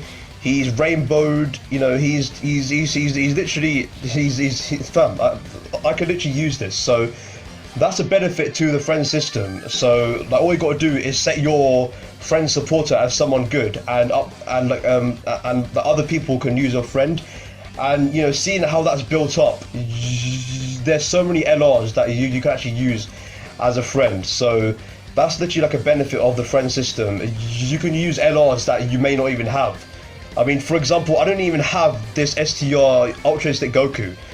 I mean, I could even use him if I wanted to. So there's nothing else to it. That's the friend system, and you can obviously add your own friends, because you get a friend code in the settings, and you can ask your own friends to add you, and they can also use whatever you set as your friend supporter. So for example, let me just change my friend supporter to, I don't know, let's change it to like, who should we put this? Tech Vedito. Let's set it to like the Tech Vedito. So now other people, if they come across my name, then they can actually pick my name and use my Tech Vedito. Nothing will be changed. It's just that they can use my LR Tech Vedito. You know, they can't obviously change the hidden potential system. They can't do anything to it. That they can only just use it as is. So that's all the friend system really is. Next up, we've got the Baba shop. So this is the main sort of shop that you'll get to use. This is the trade point shop, and like the way you can get trade points, first of all, is by pressing the plus sign at the top, and you can trade anything you want for points. So for example, I'll just do characters for points, because I don't want to trade any valuable resources. So I'll just trade like someone I don't need. For example, I don't know, this SSR Gohan, I'll just sell him and I'll get 600 points. So I'll just press OK, OK again, and there we go. I just got 600 points. And make sure you don't trade your valuable units, otherwise you'll lose them. Only trade units that you don't need. And pretty much what you can do in the trade point shop is trade your points that you acquired for like pretty much anything. There's loads of awakening medals in here. There's support items. There's like awakening medals. There's training items. They usually come up. So for example, I could just buy this Gregory, because this is needed for Z awakening. So I'll just press trade and I bought it. That's it. I just got 90 medals like that. I can get loads of other awakening medals, and these reset every 30 minutes. You know, in how most like FPS games, you get like black market, and you can buy like weapon parts for really cheap prices. This is sort of like that, a trade point system. You can like get points easily and trade them for really cool items that could benefit you. That's it. I mean, there's nothing to it. And when you're a beginner, I think there's trade slots that you can unlock for trade points. So make sure you unlock all of those. I mean, it doesn't really cost that much to unlock, but over time you'll be able to accumulate trade points to be able to unlock it. So that's literally it. So you can also use 1 stone to refresh the shop automatically without having to wait 30 minutes. So I'll just do 1 as an example. It's only 1 stone. It's not the end of the world. And there we go. The system is updated. So now there's other stuff that I can. Oh look, there was a gravity train. There's a gravity chamber training location. So I'll definitely buy one of those. So we got some training items here. Make sure you buy training items, as literally whenever you see a training item, just buy it, because it's going to be hella useful. There we go. There's one for tech, and yeah, that's it. That's literally the trade point shop. Next up, you can also spend your Zenny. So there's some cool stuff here that they can buy. There's a Ghost Usher Awakening Model, Senzu Beans, Gregory's. There's also a Hercules Champion Belt. So this is what you can use to awaken the LR Hercules to his LR format. So make sure that because really get 3 every day. So make sure you buy 3 of these every day. And then these are used for Extreme Z Awakening. Remember what I told you. Like with free-to-play LRs, it's usually very easy to get them for to the EZA level. Next up is the treasure shop. So this is sort of like the once again, compare it to Legends. This is pretty much the main exchange shop. Obviously, there's trade points and Zenny, but this treasure section is pretty much like the exchange shop. In most free-to-play events, or most other events, we can actually get special items and we can exchange them for cool stuff. So for example, I know that there's a Majin Buu saga going on right now, a free-to-play event where we can grind this gourmet chocolate and we can exchange them for any of the following. We can get Kais, we can get awakening medals, training items. I mean, look at this. I mean, there's also a superhuman water seal key. You can exchange it for, once again, Kais, medals, even Hercules statues. Look at that. I mean, that's gonna be hella useful. So there's different, exchange items. Treasure items that you can get and trade them for useful stuff. I mean, look at all of these treasure items. And bear in mind that like these are not all of the training. These are not all of the treasure items they can get. There's so much more.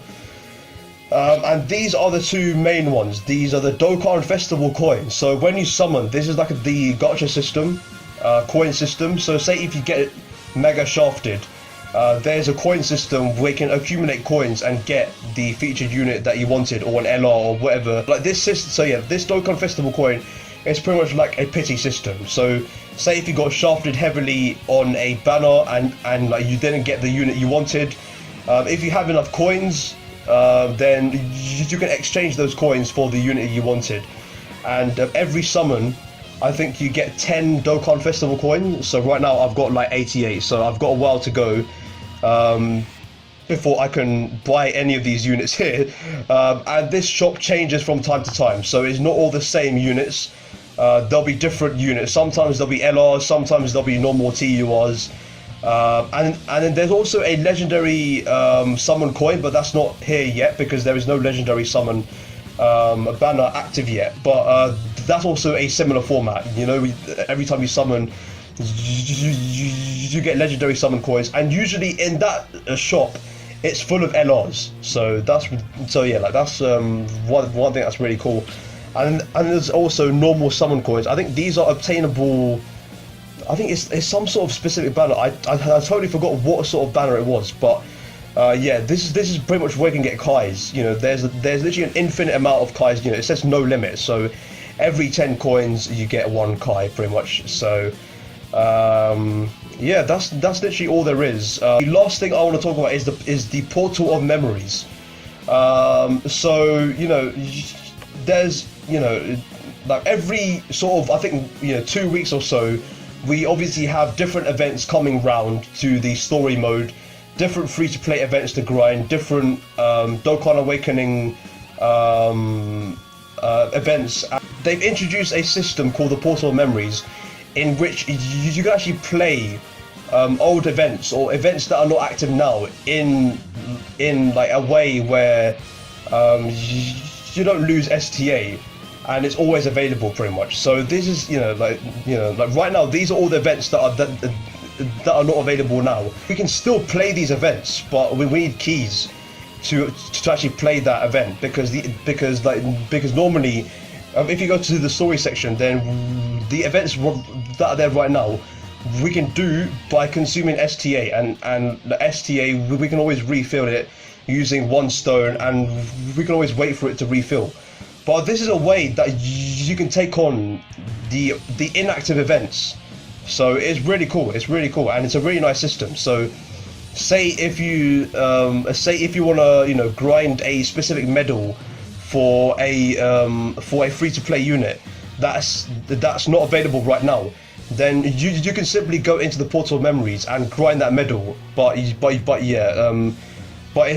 sort of limited because obviously keys run out. And we only get keys, I think, every weekend. I think like there's some certain time where we only get keys. So that's why it is very limited. But this is a way where we can play inactive events, pretty much, because there's so many free-to-play events here in which we can try out, and there's also so many Dokkan events that are not available yet either. So this whole portal memory system is so that you can play events without having to actually wait for them to come back if they're inactive for a while. And this also applies to EZAs as well. There's so many EZAs that are not available at the moment, and they also require a certain key for you to play it. So yeah, that's the portal of memories. It's literally a way for you to play inactive events without having to actually wait for them to come back. The last thing I want to talk about then is the Shenron section. So if you click on the Shenron thing here, then this is a way for you to summon Shenron and get improvements to your gameplay. So make sure you do this, because this is actually quite important, because when you start out, you'll see that in your item, when you want to use an item, you'll only have 1 or 2 slots available. But with Shenron, you can actually increase the amount of items that you can use. And there's also other perks to it, but it depends on what you choose. So you can choose to get more training items, or get more team cost, or get more STA or stuff like that.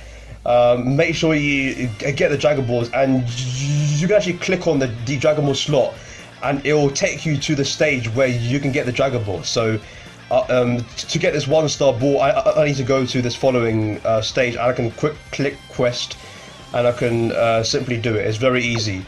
But the one reason I want to mention this is because of the items. Because, for example, let me just jump into a stage real quick.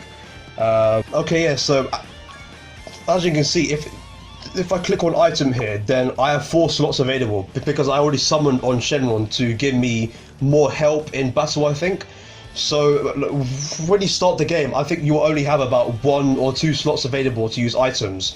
So with Shenron, you're able to use 4 item slots right as of now. I don't think you can use more at the moment, even though there's 6 slots available. So they'll soon bring in like a little mechanism, or like a new stage to Shenron where you can unlock more item slots. But yeah, it's very important that you unlock all 4 item slots as of now, because using items in the harder stages, it's going to be very useful. So it's always really nice that you have more slots so that you can use more items and not waste any more.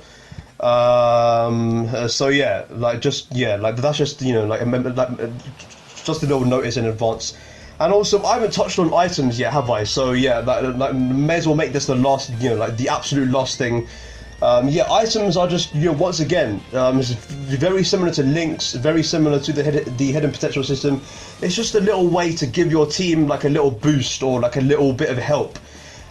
There's different items, and they all do different things. So for example, this Senzu Bean, what it does, it literally heals you up back to 100%. So that could be really useful. There's also other items that can give you more benefits. For example, this mouse item, it reduces all the enemy's attack and defense by 40%.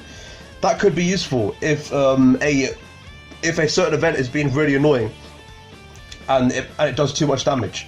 There's also the other items of damage received by 40%. So this gives us a 2-turn defensive buff for 40%. So I would always recommend grinding the 4 items I've selected, because these are the ones that are most useful. The Princess Snake, it gives you 55% HP and 30% defense for 1 turn. The Android 8, it gives you 70% HP and it gives us defense 50% for 2 turns. The Icarus, it gives us 35% defense for 2 turns, and obviously the Whis I mentioned gives us 40%. So these are pretty much, in my opinion, the top items that you could ever use. Because yeah, like in most events like a Super Battle Road, you obviously need to heal up because you might have took a lot of damage, or you might need to apply a defensive buff because you might be scared that someone's going to hit hard on a very weak unit. So the items are a really good way for just to give like a little bit of help to your team, by giving healing, defense, etc. So make sure you get these 4 items because they're probably the best. Don't use anything else, in my opinion. Maybe Senzu Bean can be useful as well, because if you don't want any defense or any other buff, then you can just get the straight up healing back to full health. But yeah, apart from that, I would recommend that you guys grind these 4 items that I have right below, and then there's also support memories. These have been introduced into the game since the 6th anniversary, so just a while ago. And these are, once again, just like items, but they're just like a little bit of a way to give give the whole team a boost. Different support memories do different things, but the different thing is we have to fulfill a certain condition to activate the support memory. So, for example, to activate this Icarus support memory, our HP has to be 70% or less, and then the support memory will activate. Let's look at another one. This one, the Master and Disciples goal.